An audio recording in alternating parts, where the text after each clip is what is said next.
मेरा नाम डॉक्टर जसबीर सिंह बेदी है ਅਤੇ ਮੈਂ डायरैक्टर ਅਤੇ professor centre for one health Guru Angad Dev veterinary ਅਤੇ पशु विज्ञान यूनीवर्सिटी ਵਿੱਚ काम कर ਰਿਹਾ ਹਾਂ।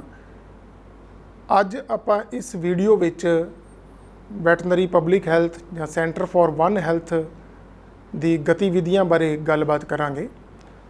ਸੋ ਸ਼ੁਰੂਆਤ ਵਿੱਚ ਮੈਂ ਦੱਸਣਾ ਚਾਹਾਂਗਾ ਕਿ ਵੈਟਨਰੀ ਪਬਲਿਕ ਹੈਲਥ ਵਿਭਾਗ ਦੀ ਸਥਾਪਨਾ 1984 ਵਿੱਚ ਹੋਈ ਸੀ college of veterinary science Punjab agriculture university ਵਿੱਚ। ਉਸ ਤੋਂ ਬਾਅਦ ਗੁਰੂ ਅੰਗਦ ਦੇਵ ਵੈਟਨਰੀ ਅਤੇ ਪਸ਼ੂ ਵਿਗਿਆਨ ਯੂਨੀਵਰਸਿਟੀ ਬਣਨ ਤੋਂ ਬਾਅਦ ਇਸ ਵਿਭਾਗ ਨੂੰ 2012 ਵਿੱਚ ਸਕੂਲ ਆਫ ਪਬਲਿਕ ਹੈਲਥ ਅਤੇ ਜ਼ੂਨੋਸਿਸ ਅਤੇ ਫਿਰ 2021 ਵਿੱਚ ਸੈਂਟਰ ਫॉर वन ਹੈਲਥ ਵਿੱਚ ਅਪਗ੍ਰੇਡ ਕਰ ਦਿੱਤਾ ਗਿਆ। ਸੈਂਟਰ ਫॉर वन ਹੈਲਥ ਦੇ ਪ੍ਰਮੁੱਖ ਕਾਰਜਾਂ ਵਿੱਚ ਟੀਚਿੰਗ, ਰਿਸਰਚ ਅਤੇ ਐਕਸਟੈਂਸ਼ਨ ਗਤੀਵਿਧੀਆਂ ਸ਼ਾਮਿਲ ਹਨ। Centre for one health veterinary council of India ਅਨੁਸਾਰ ਨਿਰਧਾਰਿਤ ਕੀਤੇ ਕੋਰਸ ਕਰਿਕੂਲਮ ਯਾਨੀ ਕਿ ਵਿਸ਼ਾ ਪਾਠਕ੍ਰਮ ਦੇ ਮੁਤਾਬਿਕ ਵੈਟਨਰੀ ਪਬਲਿਕ ਹੈਲਥ ਬਾਰੇ UG ਅਤੇ PG ਟੀਚਿੰਗ ਕਰਦਾ ਹੈ। PG ਟੀਚਿੰਗ ਅਧੀਨ ਇਸ ਸੈਂਟਰ ਵੱਲੋਂ MVSC ਅਤੇ PhD ਦੇ ਵਿਦਿਆਰਥੀਆਂ ਨੂੰ ਸਿਖਲਾਈ ਦਿੱਤੀ ਜਾਂਦੀ ਹੈ ਅਤੇ ਇਸ ਤੋਂ ਇਲਾਵਾ ਸੈਂਟਰ ਫॉर वन ਹੈਲਥ ਨੇ ਸੰਨ 2020 ਵਿੱਚ 1 ਸਾਲ ਦਾ post graduate diploma in one health ਵੀ ਸ਼ੁਰੂ ਕੀਤਾ ਹੈ। ਹੁਣ ਆਪਾਂ ਗੱਲ ਕਰੀਏ ਖੋਜ ਬਾਰੇ ਜਾਂ ਰਿਸਰਚ ਬਾਰੇ ਇਸ ਸੈਂਟਰ ਵੱਲੋਂ ਕੀਤੀ ਜਾਂਦੀ ਹੈ। ਸੈਂਟਰ ਫॉर वन ਹੈਲਥ ਜ਼ੂਨੋਟਿਕ ਬਿਮਾਰੀਆਂ ਬਾਰੇ ਅਤੇ ਉਹਨਾਂ ਦਾ ਮਨੁੱਖੀ ਸਿਹਤ 'ਤੇ ਅਸਰ ਬਾਰੇ ਖੋਜ ਕਰਦਾ ਹੈ। ਇਸ ਤੋਂ ਇਲਾਵਾ ਇਹ ਸੈਂਟਰ ਭੋਜਨ ਦੀ ਸੁਰੱਖਿਆ ਅਤੇ ਕੁਆਲਿਟੀ, ਕੀਟਨਾਸ਼ਕਾਂ, ਹੈਵੀ ਮੈਟਲ, ਐਫਲਾਟੌਕਸਿਨ, ਐਂਟੀਬਾਇਓਟਿਕ ਰੈਜ਼ੀਡਿਊ ਦੀ ਰਹਿੰਦ ਖੂੰਹਦ, ਐਂਟੀ ਮਾਈਕਰੋਬੀਅਲ ਰੈਜ਼ਿਸਟੈਂਸ, ਵਾਤਾਵਰਣ ਦੀ ਤਬਦੀਲੀ ਅਤੇ ਫਾਰਮਾਂ ਉੱਤੇ ਬਾਇਓਸਿਕਿਉਰਿਟੀ ਬਾਰੇ ਵੀ ਰਿਸਰਚ ਕਰਦਾ ਹੈ। ਅਸੀਂ ਇਹਨਾਂ ਵਿਸ਼ਿਆਂ ਬਾਰੇ ਅੱਗੇ ਚੱਲ ਕੇ ਵਿਸਥਾਰ ਵਿੱਚ ਵੀ ਦੱਸਾਂਗੇ। ਹੁਣ ਮੈਂ ਸੰਖੇਪ ਵਿੱਚ ਸੈਂਟਰ ਫॉर वन ਹੈਲਥ ਦੁਆਰਾ ਦਿੱਤੀਆਂ ਜਾ ਰਹੀਆਂ ਐਕਸਟੈਂਸ਼ਨ ਸੇਵਾਵਾਂ ਬਾਰੇ ਗੱਲ ਕਰਾਂਗਾ। ਇਹ ਸੈਂਟਰ ਕਈ ਮਾਧਿਅਮਾਂ ਰਾਹੀਂ ਜਿਵੇਂ ਕਿ ਲੇਖ, ਪੈਂਫਲੇਟ, ਲੀਫਲੈਟਸ, ਬੁਕਲੈਟਸ, ਕਿਤਾਬਾਂ, TV, ਰੇਡੀਓ, ਟਾਕਸ ਅਤੇ ਫੀਲਡ ਕੈਂਪਸ ਆਦਿ ਰਾਹੀਂ ਕਿਸਾਨਾਂ ਅਤੇ ਵੈਟਨਰੀ ਡਾਕਟਰਾਂ ਨੂੰ ਕਈ ਵਿਸ਼ਿਆਂ ਬਾਰੇ ਜਾਣਕਾਰੀ ਪ੍ਰਦਾਨ ਕਰਦਾ ਹੈ, ਜਿਨ੍ਹਾਂ ਵਿੱਚ ਕਿ ਜ਼ੂਨੋਟਿਕ ਬਿਮਾਰੀਆਂ, ਫੂਡ ਦੀ ਸੁਰੱਖਿਆ ਅਤੇ ਕੁਆਲਿਟੀ ਅਤੇ ਹੋਰ ਕਈ ਪ੍ਰਮੁੱਖ ਵਿਸ਼ੇ ਸ਼ਾਮਿਲ ਹਨ। ਸੈਂਟਰ ਫॉर वन ਹੈਲਥ ਕਈ ਰਾਸ਼ਟਰੀ ਸੰਸਥਾਵਾਂ ਜਿਵੇਂ ਕਿ department of biotechnology, department of science and technology, university grant commission, Indian council of agriculture research, Indian council of medical research ਆਦਿ ਰਿਸਰਚ ਸੰਸਥਾਵਾਂ ਨਾਲ ਮਿਲ ਕੇ ਕੰਮ ਕਰ ਰਿਹਾ ਹੈ ਅਤੇ ਇਸ ਤੋਂ ਇਲਾਵਾ ਕਈ ਅੰਤਰਰਾਸ਼ਟਰੀ ਸੰਸਥਾਵਾਂ ਜਿਹੜੀਆਂ ਕਿ ਸੈਂਟਰ ਫॉर वन ਹੈਲਥ ਦੇ ਨਾਲ ਮਿਲ ਕੇ ਕੰਮ ਕਰ ਰਹੀਆਂ ਹਨ। ਉਹਨਾਂ ਵਿੱਚ royal veterinary college London, university of Saskatchewan Canada, Sydney university Australia ਅਤੇ ਵਰਲਡ ਹੈਲਥ ਆਰਗੇਨਾਈਜੇਸ਼ਨ ਆਦਿ ਸ਼ਾਮਿਲ ਹਨ। ਇਸ ਤੋਂ ਇਲਾਵਾ ਅਸੀਂ ਕਿਸਾਨ ਵੀਰਾਂ ਨੂੰ ਬਰੂਸੀਲੋਸਿਸ ਟੈਸਟਿੰਗ, ਪਾਣੀ ਦੀ ਗੁਣਵੱਤਾ ਦੀ ਟੈਸਟਿੰਗ ਅਤੇ ਦੁੱਧ ਤੇ ਦੁੱਧ ਦੇ ਉਤਪਾਦਕ ਜਿਹੜੇ ਨੇ ਉਹਨਾਂ ਵਿੱਚ ਕੁਆਲਿਟੀ ਦੀ ਟੈਸਟਿੰਗ ਦੀ ਸੇਵਾ ਵੀ ਮੁਹੱਈਆ ਕਰਵਾਉਂਦੇ ਹਨ। ਹੁਣ ਮੈਂ ਅੱਗੇ ਗੱਲ ਕਰਾਂਗਾ ਜ਼ੂਨੋਸਿਸ ਬਿਮਾਰੀਆਂ ਦੀ ਜਾਂ ਜ਼ੂਨੋਟਿਕ ਬਿਮਾਰੀਆਂ ਦੀ। ਇਹ ਉਹ ਬਿਮਾਰੀਆਂ ਹੁੰਦੀਆਂ ਹਨ ਜਿਹੜੀਆਂ ਕਿ ਕੁਦਰਤੀ ਤੌਰ 'ਤੇ ਰੀੜ੍ਹ ਦੀ ਹੱਡੀ ਵਾਲੇ ਜਾਨਵਰਾਂ ਅਤੇ ਮਨੁੱਖ ਵਿਚਕਾਰ ਫੈਲ ਸਕਦੀਆਂ ਹਨ। ਪਸ਼ੂਆਂ ਦਾ ਤੰਦਰੁਸਤ ਹੋਣਾ ਉਤਪਾਦਕਤਾ ਦੇ ਨਾਲ-ਨਾਲ ਮਨੁੱਖੀ ਸਿਹਤ ਲਈ ਵੀ ਮਹੱਤਵਪੂਰਨ ਹੈ। ਜਦੋਂ ਕੋਈ ਪਸ਼ੂ ਬਿਮਾਰ ਹੁੰਦਾ ਹੈ ਤਾਂ ਉਸ ਦੀ ਦੇਖਭਾਲ ਅਤੇ ਇਲਾਜ ਮਨੁੱਖ ਹੀ ਕਰਦਾ ਹੈ, ਪਰ ਜੇਕਰ ਕਿਸੇ ਜਾਨਵਰ ਨੂੰ ਕੋਈ ਜ਼ੂਨੋਸਿਸ ਵਾਲੀ ਬਿਮਾਰੀ ਹੈ ਤਾਂ ਇਹ ਬਿਮਾਰੀ ਸਿੱਧੇ ਜਾਂ ਅਸਿੱਧੇ ਤੌਰ ਤੇ ਮਨੁੱਖ ਨੂੰ ਵੀ ਲੱਗ ਸਕਦੀ ਹੈ। ਕਈ ਤਰ੍ਹਾਂ ਦੇ ਕੀਟਾਣੂ ਜ਼ੂਨੋਟਿਕ ਬਿਮਾਰੀਆਂ ਕਰਦੇ ਹਨ, ਜਿਵੇਂ ਕਿ ਜੀਵਾਣੂ, ਵਿਸ਼ਾਣੂ, ਊਲੀ ਜਾਂ ਪਰਜੀਵੀ। ਇਸ ਕਰਕੇ ਇਹਨਾਂ ਦੇ ਆਧਾਰ ਤੇ ਜ਼ੂਨੋਸਿਸ ਬਿਮਾਰੀਆਂ ਨੂੰ 4 ਹਿੱਸਿਆਂ ਵਿੱਚ ਵੰਡਿਆ ਜਾ ਸਕਦਾ ਹੈ।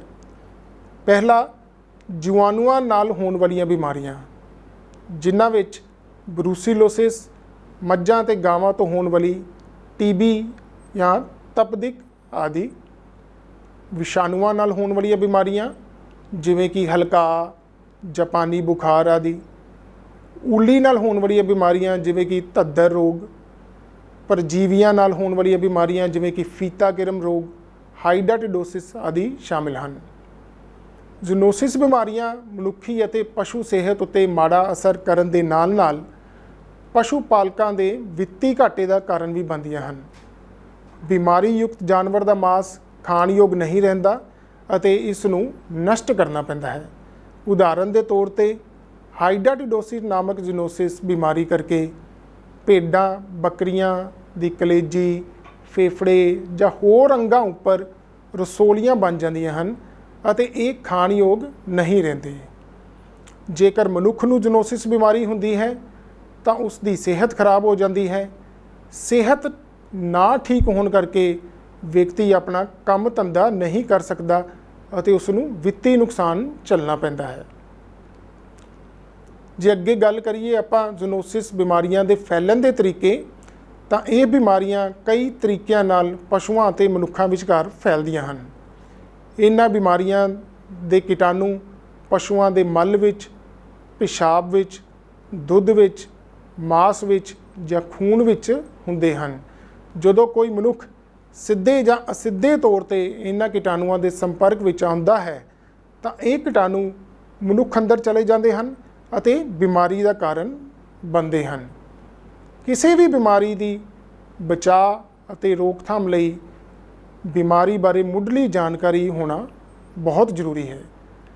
ਅੱਗੇ ਚੱਲ ਕੇ ਸੈਂਟਰ ਫਾਰ ਵਨ ਹੈਲਥ ਦੇ ਮਾਹਿਰ ਕੁਝ ਮਹੱਤਵਪੂਰਨ ਜੀਨੋਟਿਕ ਬਿਮਾਰੀਆਂ ਜਿਵੇਂ ਕਿ ਬਰੂਸੀਲੋਸਿਸ, ਰੇਬਿਸ ਅਤੇ ਸਿਸਟੀਸਰਕੋਸਿਸ ਬਾਰੇ ਜਾਣਕਾਰੀ ਦੇਣਗੇ।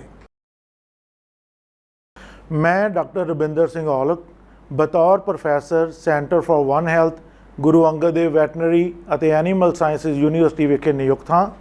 ਆਪਾਂ ਗੱਲ ਕਰਨ ਜਾ ਰਹੇ ਹਾਂ ਇੱਕ ਮਹੱਤਵਪੂਰਨ ਜ਼ੂਨੋਟਿਕ ਬਿਮਾਰੀ ਦੀ ਜਿਹਨੂੰ ਕਿ ਬਰੂਸੀਲੋਸਿਸ ਕਹਿੰਦੇ ਆ।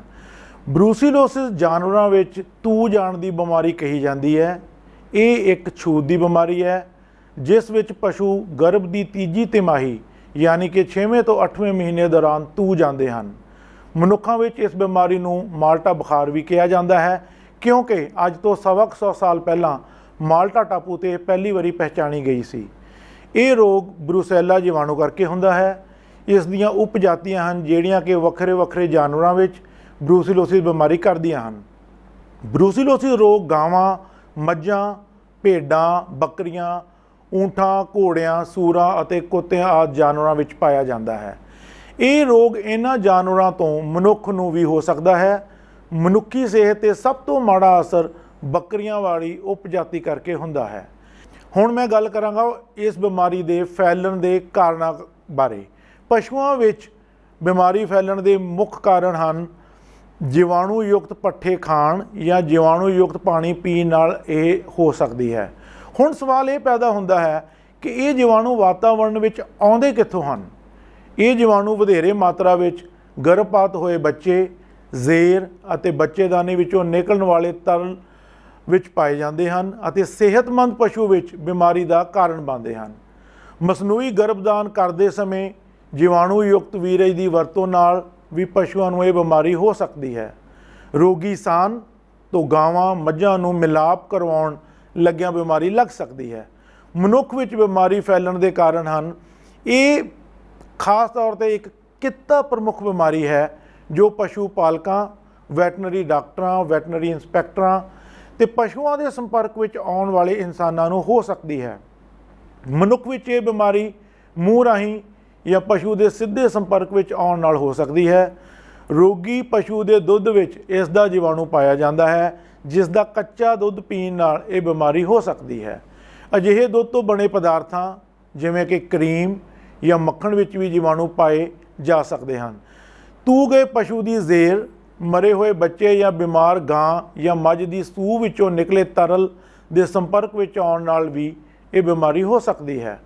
ਉਦਾਹਰਣ ਵਜੋਂ ਜ਼ੇਰ ਜਾਂ ਤੂ ਗਏ ਹੋਏ ਬੱਚੇ ਨੂੰ ਚੁੱਕਣ ਸਮੇਂ ਜੇਕਰ ਚਮੜੀ ਉੱਪਰ ਜ਼ਖਮ ਹੋਣ ਜਾਂ ਚਮੜੀ ਰਾਹੀਂ ਜਾਂ ਜੀਵਾਣੂ ਯੁਕਤ ਤਰਲ ਦੇ ਛਿੱਟੇ ਮਨੁੱਖ ਦੀ ਅੱਖ ਵਿੱਚ ਪੈ ਜਾਣ ਨਾਲ ਵੀ ਇਹ ਬਿਮਾਰੀ ਹੋ ਸਕਦੀ ਹੈ। ਪਸ਼ੂਆਂ ਵਿੱਚ ਇਸ ਰੋਗ ਦੇ ਲੱਛਣ, ਜਿੱਦਾਂ ਕਿ ਪਹਿਲਾਂ ਆਪਾਂ ਗੱਲ ਕਰ ਚੁੱਕੇ ਹਾਂ, ਪਸ਼ੂ ਗਰਭ ਦੇ 6ਵੇਂ ਤੋਂ 8ਵੇਂ ਮਹੀਨੇ ਦੌਰਾਨ ਤੂ ਜਾਂਦਾ ਹੈ ਤੇ ਬੱਚਾ ਸੁੱਟ ਦਿੰਦਾ ਹੈ, ਜਾਂ ਬੱਚਾ ਮਰਿਆ ਜਾਂ ਸਮੇਂ ਤੋਂ ਪਹਿਲਾਂ ਕਮਜ਼ੋਰ ਵੀ ਪੈਦਾ ਹੋ ਸਕਦਾ ਹੈ। ਦੁੱਧ ਦੀ ਪੈਦਾਵਾਰ ਘਟ ਜਾਂਦੀ ਹੈ, ਬੱਚੇਦਾਨੀ ਵਿੱਚ ਸੋਜ ਆ ਸਕਦੀ ਹੈ ਅਤੇ ਪਸ਼ੂ ਬਾਂਝ ਵੀ ਹੋ ਸਕਦੇ ਹਨ। ਨਰ ਪਸ਼ੂ ਦੇ ਪਤਾਲੂਆਂ ਵਿੱਚ ਸੋਜ ਆ ਜਾਂਦੀ ਹੈ ਅਤੇ ਪ੍ਰਜਨਨ ਸ਼ਕਤੀ ਘਟ ਜਾਂਦੀ ਹੈ।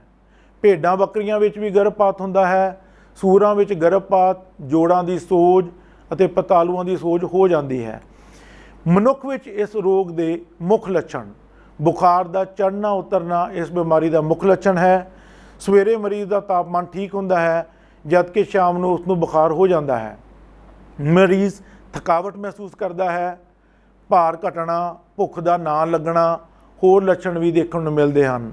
ਕਮਜ਼ੋਰੀ ਆ ਜਾਂਦੀ ਹੈ, ਰਾਤ ਨੂੰ ਜ਼ਿਆਦਾ ਪਸੀਨਾ ਆਉਣਾ, ਕਾਂਬਾ ਵੀ ਛਿੜਦਾ ਹੈ। ਇਸ ਤੋਂ ਇਲਾਵਾ ਜੋੜਾਂ ਦਾ ਦਰਦ ਵੀ ਹੁੰਦਾ ਹੈ। ਅੰਡਕੋਸ਼ਾਂ ਦੀ ਸੋਜ ਅਤੇ ਰੀੜ੍ਹ ਦੀ ਹੱਡੀ ਦੀ ਸੋਜ ਘੱਟ ਵੇਖੀਆਂ ਜਾਣ ਵਾਲੀਆਂ ਪਰ ਲਗਭਗ ਪੱਕੀਆਂ ਅਲਾਮਤਾਂ ਹਨ। ਹੁਣ ਸਭ ਤੋਂ ਜ਼ਰੂਰੀ ਇਸ ਦੇ ਬਚਾਅ ਅਤੇ ਰੋਕਥਾਮ। ਰੋਗੀ ਪਸ਼ੂ ਨੂੰ ਸਿਹਤਮੰਦ ਪਸ਼ੂਆਂ ਤੋਂ ਅਲੱਗ ਕਰ ਦਿਓ। ਨਵੇਂ ਖਰੀਦੇ ਪਸ਼ੂਆਂ ਦੀ ਜਾਂਚ ਕਰਾਉਣ ਉਪਰੰਤ ਹੀ ਪੁਰਾਣੇ ਪਸ਼ੂਆਂ ਵਿੱਚ ਮਿਲਾਉਣਾ ਚਾਹੀਦਾ ਹੈ। ਜੇਕਰ ਗੱਭਣ ਪਸ਼ੂ ਖਰੀਦਿਆ ਹੋਵੇ ਤਾਂ ਉਸ ਨੂੰ ਸੂਣ ਤੱਕ ਦੂਜੇ ਪਸ਼ੂਆਂ ਤੋਂ ਵੱਖਰਾ ਰੱਖਣਾ ਚਾਹੀਦਾ ਹੈ। ਗਰਭਪਾਤ ਹੋਏ ਬੱਚੇ ਅਤੇ ਜ਼ੇਰ ਨੂੰ ਚੰਗੀ ਤਰ੍ਹਾਂ ਨਸ਼ਟ ਕਰੋ ਜਾਂ ਡੂੰਘਾ ਟੋਆ ਪੁੱਟ ਕੇ ਉਸ ਵਿੱਚ ਚੂਨੇ ਦੀ ਪਰਤ ਸਮੇਤ ਦੱਬ ਦਿਓ। 4 ਤੋਂ 8 ਮਹੀਨੇ ਦੇ ਬੱਚਿਆਂ ਦਾ ਟੀਕਾਕਰਨ ਕਰਾਉਣਾ ਬਹੁਤ ਜ਼ਰੂਰੀ ਹੈ ਤੇ ਦੁੱਧ ਨੂੰ ਹਮੇਸ਼ਾ ਚੰਗੀ ਤਰ੍ਹਾਂ ਉਬਾਲ ਕੇ ਪੀਓ। ਇਸ ਬਿਮਾਰੀ ਦੀ ਪਸ਼ੂਆਂ ਅਤੇ ਮਨੁੱਖਾਂ ਵਿੱਚ ਪਹਿਚਾਣ ਲੈਬੋਰਟਰੀ ਵਿੱਚ ਖੂਨ ਦੀ ਜਾਂਚ ਨਾਲ ਕੀਤੀ ਜਾ ਸਕਦੀ ਹੈ, ਜਿਹੜੀ ਕਿ centre for one health, Guru Angad Dev veterinary ਅਤੇ ਐਨੀਮਲ ਸਾਇੰਸਿਸ ਯੂਨੀਵਰਸਿਟੀ ਲੁਧਿਆਣਾ ਵਿਖੇ ਕੀਤੀ ਜਾਂਦੀ ਹੈ। ਧੰਨਵਾਦ। ਮੈਂ ਡਾਕਟਰ ਬਲਬੀਰ ਬਗੀਚਾ Singh Dhaliwal, professor centre for one health, Guru Angad Dev veterinary ਅਤੇ ਐਨੀਮਲ ਸਾਇੰਸਿਸ ਯੂਨੀਵਰਸਿਟੀ ਲੁਧਿਆਣਾ, ਤੁਹਾਡਾ ਸਾਰਿਆਂ ਦਾ ਸਵਾਗਤ ਕਰਦਾ ਹਾਂ। ਅੱਜ ਆਪਾਂ ਗੱਲ ਕਰਾਂਗੇ ਇੱਕ ਜੈਨੇਟਿਕ ਬਿਮਾਰੀ ਹਲਕਾਅ ਬਾਰੇ। ਹਲਕਾਅ ਇੱਕ ਅਜਿਹਾ ਵਿਸ਼ਾਣੂ ਰੋਗ ਹੈ ਜਿਸ ਨੇ ਮਨੁੱਖ ਨੂੰ ਸਦੀਆਂ ਤੋਂ ਭੈਭੀਤ ਕੀਤਾ ਹੋਇਆ ਹੈ, ਕਿਉਂਕਿ ਇੱਕ ਵਾਰ ਜੇਕਰ ਰੋਗ ਦੇ ਲੱਛਣ ਮਨੁੱਖ ਵਿੱਚ ਆ ਜਾਣ ਤਾਂ ਇਸ ਰੋਗ ਦਾ ਕੋਈ ਇਲਾਜ ਨਹੀਂ ਹੋ ਸਕਦਾ। ਇਹ ਬਿਮਾਰੀ ਲਗਭਗ ਸਾਰੇ ਵਿਸ਼ਵ ਵਿੱਚ ਪਾਈ ਜਾਂਦੀ ਹੈ, ਪਰੰਤੂ ਕਈ ਦੇਸ਼ਾਂ ਨੇ ਇਸ ਬਿਮਾਰੀ ਉੱਪਰ ਕਾਬੂ ਪਾ ਲਿਆ ਹੈ। ਇਹ ਬਿਮਾਰੀ ਕੁੱਤਿਆਂ, ਬਿੱਲੀਆਂ, ਮੱਝਾਂ, ਗਾਵਾਂ, ਭੇਡਾਂ, ਬੱਕਰੀਆਂ, ਸੂਰਾਂ, ਘੋੜਿਆਂ ਅਤੇ ਜੰਗਲੀ ਜਾਨਵਰਾਂ ਵਿੱਚ ਪਾਈ ਜਾਂਦੀ ਹੈ। ਮਨੁੱਖ ਨੂੰ ਇਹ ਬਿਮਾਰੀ ਮੁੱਖ ਤੌਰ 'ਤੇ ਕੁੱਤਿਆਂ ਤੋਂ ਫੈਲਦੀ ਹੈ। ਜੇਕਰ ਆਪਾਂ ਹਿੰਦੁਸਤਾਨ ਦੀ ਗੱਲ ਕਰੀਏ ਤਾਂ ਭਾਰਤ ਵਿੱਚ ਲਗਭਗ 20,000 ਮੌਤਾਂ ਹਰ ਸਾਲ ਹਲਕਾਅ ਕਰਕੇ ਹੁੰਦੀਆਂ ਹਨ। ਇਹ ਬਿਮਾਰੀ ਲਾਇਸਾ ਨਾਂ ਦੇ ਵਿਸ਼ਾਣੂ ਕਰਕੇ ਹੁੰਦੀ ਹੈ। ਇਹ ਵਿਸ਼ਾਣੂ ਸੂਰਜ ਦੀ ਰੌਸ਼ਨੀ ਜਾਂ ਸਾਬਣ ਦੇ ਅਸਰ ਨਾਲ ਮਰ ਜਾਂਦਾ ਹੈ। ਕੁੱਤਿਆਂ ਤੋਂ ਇਲਾਵਾ ਕਈ ਦੇਸ਼ਾਂ ਵਿੱਚ ਚਮਗਾਦੜ ਵੀ ਇਸ ਬਿਮਾਰੀ ਨੂੰ ਫੈਲਾਉਂਦੇ ਹਨ। ਪਸ਼ੂਆਂ ਵਿੱਚ ਇਸ ਬਿਮਾਰੀ ਦੀਆਂ 2 ਕਿਸਮਾਂ ਹਨ, ਭੜਕਾਹਟ ਵਾਲੀ ਕਿਸਮ ਅਤੇ ਬੋਲੀ ਕਿਸਮ। ਬਿਮਾਰੀ ਦੀ ਪਹਿਲੀ ਹਾਲਤ ਵਿੱਚ ਕੁੱਤਾ ਬੇਚੈਨ ਹੁੰਦਾ ਹੈ, ਚਿੜਚਿੜਾ ਜਿਹਾ ਹੋ ਜਾਂਦਾ ਹੈ। ਹਰ ਚੀਜ਼ ਜਿਵੇਂ ਕਿ ਘਾਹ ਫੂਸ, ਲੱਕੜ, ਪੱਥਰ ਆਦਿ ਨੂੰ ਵੱਢਣ ਦੀ ਕੋਸ਼ਿਸ਼ ਕਰਦਾ ਹੈ। ਕੁੱਤੇ ਦੀ ਭੁੱਖ ਘਟ ਜਾਂਦੀ ਹੈ। ਇਸ ਦੌਰਾਨ ਕੁੱਤਾ ਪਾਗਲਪਣ ਵਿੱਚ ਭੱਜਦਾ ਫਿਰਦਾ ਹੈ ਅਤੇ ਭਾਵੇਂ ਪਸ਼ੂ ਹੋਵੇ ਜਾਂ ਆਦਮੀ, ਹਰੇਕ ਨੂੰ ਵੱਢਣ ਦੀ ਕੋਸ਼ਿਸ਼ ਕਰਦਾ ਹੈ। ਹਲਕੇ ਕੁੱਤੇ ਦੀ ਆਵਾਜ਼ ਬਦਲ ਜਾਂਦੀ ਹੈ ਅਤੇ ਇਸ ਤੋਂ ਬਾਅਦ ਕੁੱਤੇ ਦੇ ਜਬਾੜੇ ਨੂੰ ਅਧਰੰਗ ਹੋ ਜਾਂਦਾ ਹੈ, ਜਬਾੜਾ ਲਮਕ ਜਾਂਦਾ ਹੈ, ਮੂੰਹ ਵਿੱਚੋਂ ਲਾਲਾਂ ਡਿੱਗਦੀਆਂ ਹਨ। ਬੋਲੀ ਕਿਸਮ ਵਿੱਚ ਸਿਰ ਅਤੇ ਧੌਣ ਦਾ ਅਧਰੰਗ ਹੋ ਜਾਂਦਾ ਹੈ। ਇਸ ਤੋਂ ਬਾਅਦ ਅਧਰੰਗ ਲੱਤਾਂ ਉੱਪਰ ਅਸਰ ਕਰਦਾ ਹੈ, ਪਿਛਲਾ ਪਾਸਾ ਮਾਰਿਆ ਜਾਂਦਾ ਹੈ ਅਤੇ ਸਾਰੇ ਸਰੀਰ ਦਾ ਅਧਰੰਗ ਹੋ ਜਾਂਦਾ ਹੈ ਅਤੇ ਅੰਤ ਵਿੱਚ ਇਸ ਬਿਮਾਰੀ ਨਾਲ ਕੁੱਤਾ ਮਰ ਜਾਂਦਾ ਹੈ। ਜੇਕਰ ਆਪਾਂ ਮੱਝਾਂ ਗਾਵਾਂ ਦੀ ਗੱਲ ਕਰੀਏ ਤਾਂ ਮੱਝਾਂ ਗਾਵਾਂ ਚਾਰਾ ਖਾਣਾ ਛੱਡ ਦਿੰਦੀਆਂ ਹਨ, ਦੁੱਧ ਘਟ ਜਾਂਦਾ ਹੈ, ਬੇਚੈਨੀ ਹੁੰਦੀ ਹੈ ਅਤੇ ਬੇਚੈਨੀ ਤੋਂ ਬਾਅਦ ਭੜਕਾਹਟ ਵਾਲੀਆਂ ਨਿਸ਼ਾਨੀਆਂ ਆਉਂਦੀਆਂ ਹਨ। ਪਸ਼ੂ ਧਰਤੀ 'ਤੇ ਖੁਰ ਮਾਰ ਕੇ ਅੜਿੰਗਦੇ ਹਨ, ਖੌਰੂ ਪਾਉਂਦੇ ਹਨ ਅਤੇ ਟੱਕਰਾਂ ਮਾਰ ਕੇ ਸਿੰਗ ਵੀ ਭੰਨ ਲੈਂਦੇ ਹਨ।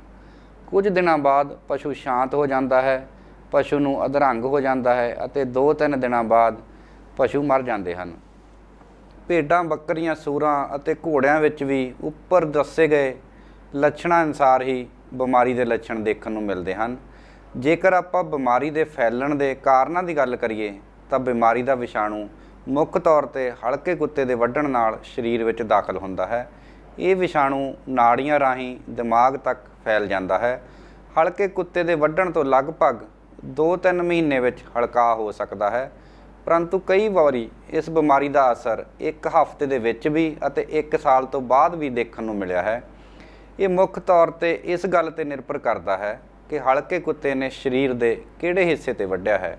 ਉਦਾਹਰਣ ਦੇ ਤੌਰ 'ਤੇ ਜੇਕਰ ਮੂੰਹ, ਨੱਕ, ਬੁੱਲ੍ਹਾਂ ਜਾਂ ਸਰੀਰ ਦੇ ਅਗਲੇ ਹਿੱਸੇ ਉੱਪਰ ਵੱਢਿਆ ਹੋਵੇ ਜਿਹੜਾ ਕਿ ਦਿਮਾਗ ਦੇ ਨੇੜੇ ਹੈ ਤਾਂ ਬਿਮਾਰੀ ਚਲਦੀ ਹੁੰਦੀ ਹੈ, ਪਰ ਜੇਕਰ ਦਿਮਾਗ ਤੋਂ ਦੂਰ ਵੱਢਿਆ ਹੋਵੇ ਤਾਂ ਬਿਮਾਰੀ ਦੇਰ ਨਾਲ ਹੁੰਦੀ ਹੈ।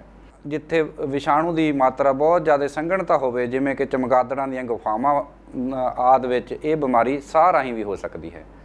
ਮਨੁੱਖ ਵਿੱਚ ਬਿਮਾਰੀ ਦੀ ਸ਼ੁਰੂਆਤ ਸਿਰ ਦਰਦ, ਥੋੜ੍ਹੇ ਜਿਹੇ ਬੁਖਾਰ ਤੋਂ ਹੁੰਦੀ ਹੈ। ਜ਼ਖਮ ਉੱਪਰ ਦਰਦ ਹੁੰਦਾ ਹੈ, ਥੋੜ੍ਹੇ ਜਿਹੇ ਖੜਕੇ ਜਾਂ ਆਵਾਜ਼ ਜਾਂ ਰੌਸ਼ਨੀ ਤੋਂ ਰੋਗੀ ਚੌਕੰਨਾ ਹੋ ਜਾਂਦਾ ਹੈ। ਇਸ ਤੋਂ ਇਲਾਵਾ ਮਰੀਜ਼ ਕੁਝ ਵੀ ਖਾ ਨਹੀਂ ਸਕਦਾ। ਅਜਿਹਾ ਗਲੇ ਦੇ ਪੱਠਿਆਂ ਦੇ ਖਿਚਾਅ ਕਰਕੇ ਹੁੰਦਾ ਹੈ, ਜਿਸ ਕਰਕੇ ਰੋਗੀ ਪਾਣੀ ਵੀ ਨਹੀਂ ਪੀ ਸਕਦਾ, ਕਿਉਂਕਿ ਅਜਿਹਾ ਕਰਨ ਨਾਲ ਉਸ ਨੂੰ ਬਹੁਤ ਦਰਦ ਹੁੰਦਾ ਹੈ। ਅਜਿਹਾ ਲੱਗਦਾ ਹੈ ਕਿ ਮਰੀਜ਼ ਪਾਣੀ ਤੋਂ ਡਰ ਰਿਹਾ ਹੋਵੇ। ਇਸ ਤੋਂ ਬਾਅਦ ਅਧਰੰਗ ਹੋ ਜਾਂਦਾ ਹੈ ਅਤੇ ਅੰਤ ਵਿੱਚ ਰੋਗੀ ਦੀ ਮੌਤ ਹੋ ਜਾਂਦੀ ਹੈ। ਹੁਣ ਜੇਕਰ ਆਪਾਂ ਬਿਮਾਰੀ ਦੀ ਜਾਂਚ ਅਤੇ ਲੱਛਣਾਂ ਦੀ ਗੱਲ ਕਰੀਏ ਤਾਂ ਬਿਮਾਰੀ ਦੀ ਜਾਂਚ ਲੱਛਣਾਂ ਅਤੇ ਲੈਬੋਰਟਰੀ ਵਿੱਚ ਕੀਤੇ ਟੈਸਟਾਂ ਦੇ ਆਧਾਰ 'ਤੇ ਕੀਤੀ ਜਾ ਸਕਦੀ ਹੈ ਅਤੇ ਇਸ ਬਿਮਾਰੀ ਦਾ ਪਤਾ ਲਗਾਇਆ ਜਾ ਸਕਦਾ ਹੈ। ਜੇਕਰ ਆਪਾਂ ਹਲਕਾਅ ਤੋਂ ਬਚਾਅ ਅਤੇ ਰੋਕਥਾਮ ਬਾਰੇ ਚਰਚਾ ਕਰੀਏ ਤਾਂ ਸਭ ਤੋਂ ਪਹਿਲਾਂ ਜੇਕਰ ਕੁੱਤੇ ਨੇ ਵੱਢਿਆ ਹੋਵੇ ਤਾਂ ਜ਼ਖਮ ਨੂੰ ਤੁਰੰਤ ਵਗਦੇ ਪਾਣੀ ਹੇਠ ਧੋਵੋ, ਜ਼ਖਮ 'ਤੇ ਮਲਮ ਲਗਾਓ, ਤੁਰੰਤ ਡਾਕਟਰ ਦੀ ਸਲਾਹ ਲਵੋ ਅਤੇ ਟੀਕੇ ਲਵਾਓ। ਇਹ ਟੀਕੇ 0 ਦਿਨ, 3 ਦਿਨ, 7 ਦਿਨ, 15ਵੇਂ, 30ਵੇਂ ਅਤੇ 90 ਦਿਨ ਹਲਕੇ ਕੁੱਤੇ ਦੇ ਵੱਢਣ ਤੋਂ ਬਾਅਦ ਬਾਂਹ ਦੀਆਂ ਮਾਸਪੇਸ਼ੀਆਂ ਵਿੱਚ ਲਗਾਏ ਜਾਂਦੇ ਹਨ। ਪਾਲਤੂ ਕੁੱਤਿਆਂ ਨੂੰ ਵੀ ਹਲਕਾਅ ਤੋਂ ਬਚਾਅ ਦੇ ਟੀਕੇ ਲਗਾਉਣੇ ਚਾਹੀਦੇ ਹਨ। ਪਾਲਤੂ ਕੁੱਤਿਆਂ ਦੇ ਮਾਲਕਾਂ ਦੀ ਇਹ ਜ਼ਿੰਮੇਵਾਰੀ ਬਣਦੀ ਹੈ ਕਿ ਉਹ ਕੁੱਤਿਆਂ ਨੂੰ ਬਿਮਾਰੀ ਤੋਂ ਬਚਾਅ ਦੇ ਟੀਕੇ ਲਗਵਾਉਣ। ਇਸ ਤੋਂ ਇਲਾਵਾ ਅਵਾਰਾ ਕੁੱਤਿਆਂ ਦਾ ਕੰਟਰੋਲ ਵੀ ਬਹੁਤ ਜ਼ਰੂਰੀ ਹੈ।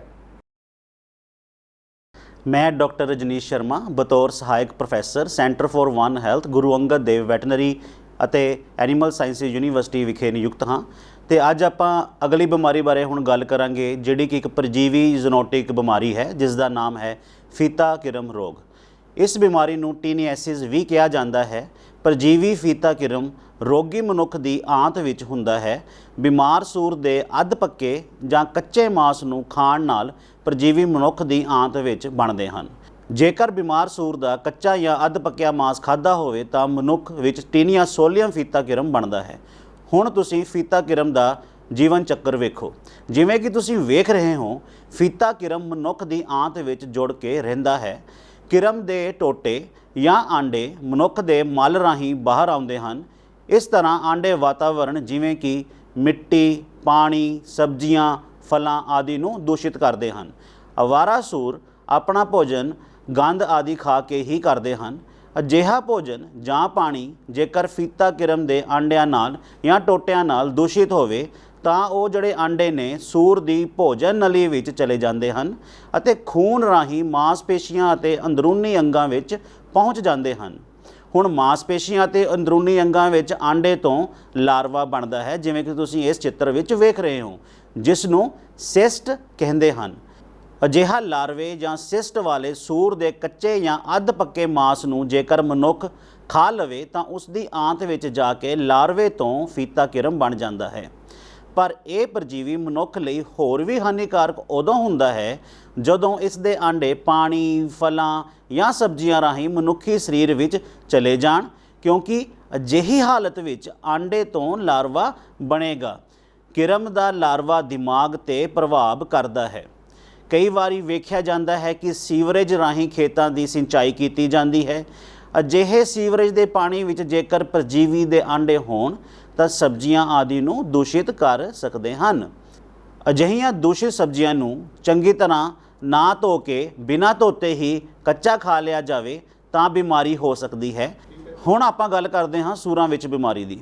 ਸੂਰਾਂ ਵਿੱਚ ਆਮ ਕਰਕੇ ਇਸ ਬਿਮਾਰੀ ਦੇ ਕੋਈ ਲੱਛਣ ਵੇਖਣ ਨੂੰ ਨਹੀਂ ਮਿਲਦੇ ਹਨ। ਸੂਰ ਬਾਹਰੋਂ ਪੂਰੀ ਤਰ੍ਹਾਂ ਤੰਦਰੁਸਤ ਨਜ਼ਰ ਆਉਂਦਾ ਹੈ। ਪੋਸਟਮਾਰਟਮ ਦੌਰਾਨ ਜਦੋਂ ਸੂਰ ਨੂੰ ਵੱਢਿਆ ਜਾਂਦਾ ਹੈ ਤਾਂ ਇਸ ਬਿਮਾਰੀ ਦਾ ਪਤਾ ਲੱਗਦਾ ਹੈ। ਹੁਣ ਆਪਾਂ ਗੱਲ ਕਰਦੇ ਹਾਂ ਮਨੁੱਖ ਵਿੱਚ ਬਿਮਾਰੀ ਬਾਰੇ। ਮਨੁੱਖ ਵਿੱਚ ਇਸ ਬਿਮਾਰੀ ਨੂੰ ਦੋ ਹਿੱਸਿਆਂ ਵਿੱਚ ਵੰਡਿਆ ਗਿਆ ਹੈ, ਸੂਰਾਂ ਤੋਂ ਹੋਣ ਵਾਲਾ ਫੀਤਾ ਕਿਰਮ ਰੋਗ ਤੇ ਨੰਬਰ 2 ਸਿਸਟੀਸਰਕੋਸਿਸ। ਪਹਿਲਾਂ ਗੱਲ ਕਰਦੇ ਹਾਂ ਸੂਰਾਂ ਤੋਂ ਹੋਣ ਵਾਲਾ ਫੀਤਾ ਕਿਰਮ ਰੋਗ। ਜਦੋਂ ਇਹ ਪਰਜੀਵੀ ਮਨੁੱਖ ਦੀ ਆਂਤ ਵਿੱਚ ਹੁੰਦਾ ਹੈ, ਇਸ ਨੂੰ ਫੀਤਾ ਕਿਰਮ ਰੋਗ ਕਹਿੰਦੇ ਹਨ। ਇਸ ਨਾਲ ਦਸਤ, ਪੇਟ ਦਰਦ, ਕਮਜ਼ੋਰੀ, ਭੁੱਖ ਨਾ ਲੱਗਣੀ ਆਦਿ ਵਰਗੇ ਲੱਛਣ ਵੇਖਣ ਨੂੰ ਮਿਲਦੇ ਹਨ।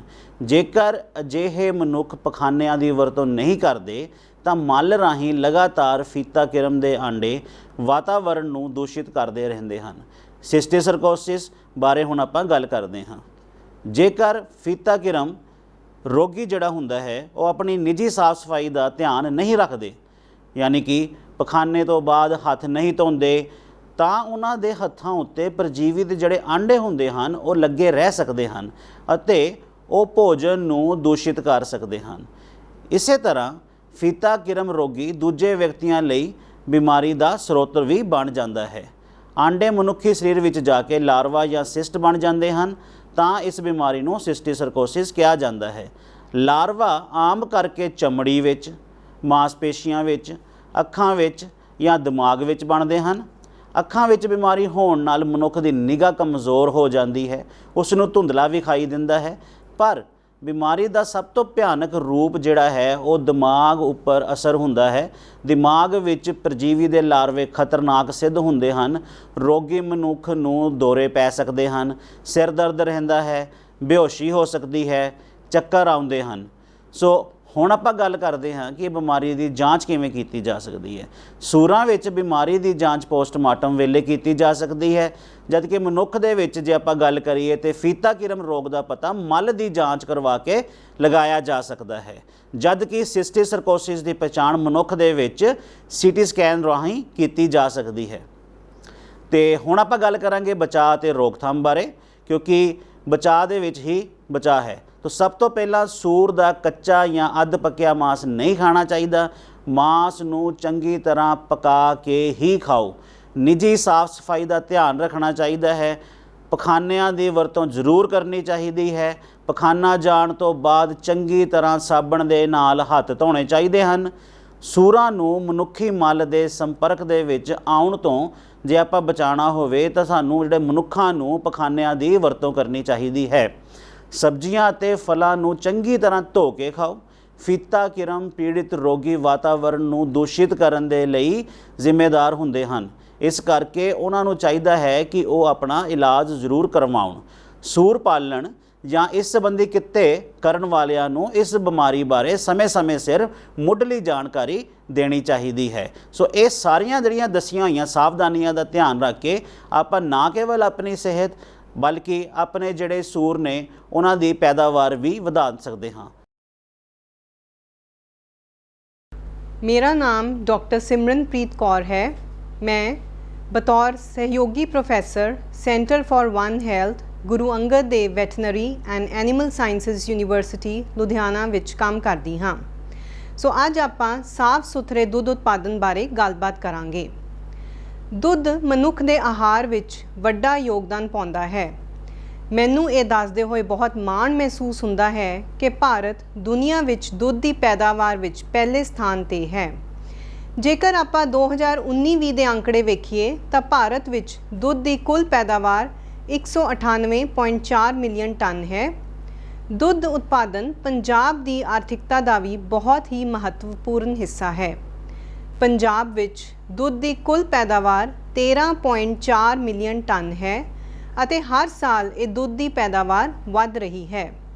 ਪਰੰਤੂ ਵੱਧ ਰਹੀ ਦੁੱਧ ਦੀ ਪੈਦਾਵਾਰ ਦੇ ਨਾਲ ਪਸ਼ੂਆਂ ਦੀ ਸੁਚੱਜੇ ਢੰਗ ਨਾਲ ਸਾਂਭ ਸੰਭਾਲ ਅਤੇ ਸਾਫ਼ ਸੁਥਰਾ ਦੁੱਧ ਉਤਪਾਦਨ ਕਰਨ ਵਾਸਤੇ ਸਾਡੇ ਸਾਹਮਣੇ ਬਹੁਤ ਸਾਰੀਆਂ ਚੁਣੌਤੀਆਂ ਹਨ ਅਤੇ ਇਹਨਾਂ ਚੁਣੌਤੀਆਂ ਨੂੰ ਵਿਗਿਆਨਕ ਢੰਗ ਅਪਣਾ ਕੇ ਦੂਰ ਕੀਤਾ ਜਾ ਸਕਦਾ ਹੈ। ਇਸ ਤੋਂ ਇਲਾਵਾ ਦੁੱਧ ਦੀ ਮਾਰਕੀਟ ਵੈਲਿਊ ਵਧਾਉਣ ਵਾਸਤੇ ਸਾਫ਼ ਸੁਥਰਾ ਦੁੱਧ ਉਤਪਾਦਨ ਵੱਲ ਧਿਆਨ ਦੇਣਾ ਬਹੁਤ ਹੀ ਜ਼ਰੂਰੀ ਹੈ। ਇਸ ਲਈ ਡੇਅਰੀ ਕਿੱਤੇ ਨੂੰ ਲਾਹੇਵੰਦ ਬਣਾਉਣ ਲਈ ਅਤੇ ਦੁੱਧ ਦੀ ਗੁਣਵੱਤਾ ਚੰਗੀ ਬਣਾਈ ਰੱਖਣ ਲਈ ਅੱਜ ਮੈਂ ਪਸ਼ੂ ਪਾਲਕ ਵੀਰਾਂ ਨਾਲ ਕੁਝ ਜਾਣਕਾਰੀ ਸਾਂਝੀ ਕਰਨੀ ਚਾਹੂੰਗੀ। ਇਸ ਤੋਂ ਇਲਾਵਾ ਚੰਗੀ ਕੁਆਲਿਟੀ ਦੀ ਡੇਅਰੀ ਪਦਾਰਥਾਂ ਲਈ ਵੀ ਚੰਗੀ ਕਿਸਮ ਦੇ ਦੁੱਧ ਦਾ ਹੋਣਾ ਬਹੁਤ ਹੀ ਲਾਜ਼ਮੀ ਹੈ। ਸੋ ਹੁਣ ਆਪਾਂ ਗੱਲ ਕਰਾਂਗੇ ਕਿ ਵਿਗਿਆਨ ਦੇ ਵਿੱਚ ਸਾਫ਼ ਦੁੱਧ ਦੀ ਕੀ ਪਰਿਭਾਸ਼ਾ ਹੈ। ਸਾਫ਼ ਦੁੱਧ ਤੋਂ ਭਾਵ ਹੈ ਉਹ ਦੁੱਧ ਜਿਹੜਾ ਕਿ ਤੰਦਰੁਸਤ ਜਾਨਵਰ ਤੋਂ ਸਾਫ਼ ਬਰਤਨ ਵਿੱਚ ਕੱਢਿਆ ਗਿਆ ਹੋਵੇ ਅਤੇ ਜਿਸ ਵਿੱਚ ਕਿਸੇ ਵੀ ਕਿਸਮ ਦੀ ਗੰਦਗੀ, ਮੱਖੀ, ਤੂੜੀ, ਗੋਹਾ ਜਾਂ ਕਿਸੇ ਵੀ ਤਰ੍ਹਾਂ ਦੀ ਕੋਈ ਮਿਲਾਵਟ ਅਤੇ ਰਸਾਇਣਿਕ ਰਹਿੰਦ ਖੂੰਹਦ ਨਾ ਹੋਵੇ। ਸਾਫ਼ ਦੁੱਧ ਦਾ ਵਧੀਆ ਸਵਾਦ ਹੋਣਾ ਚਾਹੀਦਾ ਹੈ ਅਤੇ ਬਿਮਾਰੀ ਫੈਲਾਉਣ ਵਾਲੇ ਕੀਟਾਣੂਆਂ ਤੋਂ ਅਤੇ ਜ਼ਹਿਰੀਲੇ ਤੱਤਾਂ ਤੋਂ ਮੁਕਤ ਹੋਣਾ ਚਾਹੀਦਾ ਹੈ। ਸੋ ਸਾਫ਼ ਸੁਥਰਾ ਦੁੱਧ ਕੇਵਲ ਵੇਖਣ ਨੂੰ ਸਾਫ਼ ਨਹੀਂ ਪਰ ਕੀਟਾਣੂ ਮੁਕਤ ਹੋਵੇ, ਛੇਤੀ ਖਰਾਬ ਨਹੀਂ ਹੁੰਦਾ ਅਤੇ ਇਸ ਨੂੰ ਪੀਣ ਨਾਲ ਹਾਨੀਕਾਰਕ ਬਿਮਾਰੀਆਂ ਨਹੀਂ ਲੱਗਦੀਆਂ। ਤੇ ਹੁਣ ਮੈਂ ਤੁਹਾਡੇ ਸਾਰਿਆਂ ਨਾਲ ਸਾਫ਼ ਸੁਥਰਾ ਦੁੱਧ ਉਤਪਾਦਨ ਵਾਸਤੇ ਜਿਹੜੇ ਨੁਕਤੇ ਹਨ ਉਹ ਸ਼ੇਅਰ ਕਰੂੰਗੀ।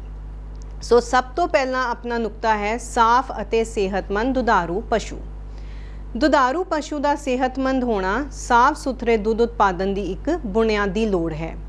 ਦੁਧਾਰੂ ਪਸ਼ੂ ਬਿਮਾਰੀਆਂ ਤੋਂ ਜਿਵੇਂ ਕਿ ਬਰੂਸੇਲੋਸਿਸ, ਤਪਦਿਕ, ਲੇਵੇ ਦੀ ਸੋਜ, ਕੋਲਾਈਬੈਸਿਲੋਸਿਸ ਆਦਿ ਤੋਂ ਮੁਕਤ ਹੋਣਾ ਚਾਹੀਦਾ ਹੈ ਅਤੇ ਇਹਨਾਂ ਬਿਮਾਰੀਆਂ ਦੀ ਸਮੇਂ-ਸਮੇਂ ਸਿਰ ਡਾਕਟਰੀ ਜਾਂਚ ਹੋਣੀ ਚਾਹੀਦੀ ਹੈ। ਪਸ਼ੂ ਪਾਲਕਾਂ ਨੂੰ ਚਾਹੀਦਾ ਹੈ ਕਿ ਪਸ਼ੂਆਂ ਨੂੰ ਬਿਮਾਰੀਆਂ ਤੋਂ ਬਚਾਉਣ ਲਈ ਟੀਕਾਕਰਨ ਜ਼ਰੂਰ ਕਰਾਉਣ, ਬਿਮਾਰ ਪਸ਼ੂ ਨੂੰ ਸਿਹਤਮੰਦ ਪਸ਼ੂਆਂ ਤੋਂ ਦੂਰ ਰੱਖਣ, ਪਸ਼ੂਆਂ ਨੂੰ ਸੰਤੁਲਿਤ ਆਹਾਰ ਦਿੱਤਾ ਜਾਵੇ ਤਾਂ ਕਿ ਦੁੱਧ ਦੀ ਵਧੀਆ ਪੈਦਾਵਾਰ ਅਤੇ ਬਣਤਰ ਹੋਵੇ। ਪਸ਼ੂਆਂ ਦੀ ਸਫਾਈ ਦਾ ਖਾਸ ਧਿਆਨ ਰੱਖਿਆ ਜਾਵੇ। ਪਸ਼ੂਆਂ ਨੂੰ ਲੇਵੇ ਦੀ ਸੋਜ ਵਾਸਤੇ ਲਗਾਤਾਰ ਚੈੱਕ ਕਰਦੇ ਰਹਿਣਾ ਚਾਹੀਦਾ ਹੈ ਤਾਂ ਕਿ ਥਣਾਂ ਦੇ ਰੋਗ ਦੀ ਵੀ ਜਲਦੀ ਪਹਿਚਾਣ ਹੋ ਸਕੇ। ਅਗਲਾ ਨੁਕਤਾ ਜਿਸ ਦੀ ਮੈਂ ਗੱਲ ਕਰੂੰਗੀ ਉਹ ਹੈ ਸੁਚੱਜੀ ਚੁਆਈ ਦਾ ਪ੍ਰਬੰਧ। ਸੋ ਚੁਆਈ ਵੇਲੇ ਸਫਾਈ ਵੱਲ ਧਿਆਨ ਦੇਣਾ ਬਹੁਤ ਜ਼ਰੂਰੀ ਹੈ। ਦੁੱਧ ਚੁਆਈ ਵਾਲੇ ਖੇਤਰ ਵਿੱਚ ਗੰਦਗੀ ਜਿਵੇਂ ਕਿ ਗੋਹਾ, ਚਿੱਕੜ, ਗੰਦੀ ਤੂੜੀ, ਮੱਖੀਆਂ, ਮੱਛਰ, ਚੂਹੇ ਆਦਿ ਨਹੀਂ ਹੋਣੇ ਚਾਹੀਦੇ।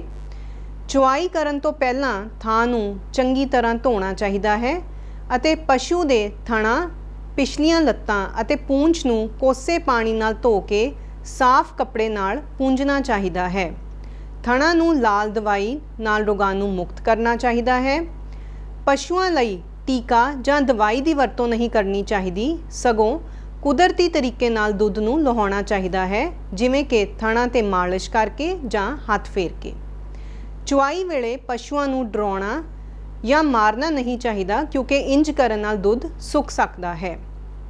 ਪਹਿਲੀਆਂ ਧਾਰਾਂ ਵਿੱਚ ਕੀਟਾਣੂਆਂ ਦੀ ਮਾਤਰਾ ਵੱਧ ਹੁੰਦੀ ਹੈ, ਇਸ ਲਈ ਪਹਿਲੀਆਂ ਧਾਰਾਂ ਨੂੰ ਵੱਖਰਾ ਚੋਣਾ ਚਾਹੀਦਾ ਹੈ ਅਤੇ ਪੀਣ ਵਾਲੇ ਦੁੱਧ ਵਿੱਚ ਨਹੀਂ ਮਿਲਾਉਣਾ ਚਾਹੀਦਾ।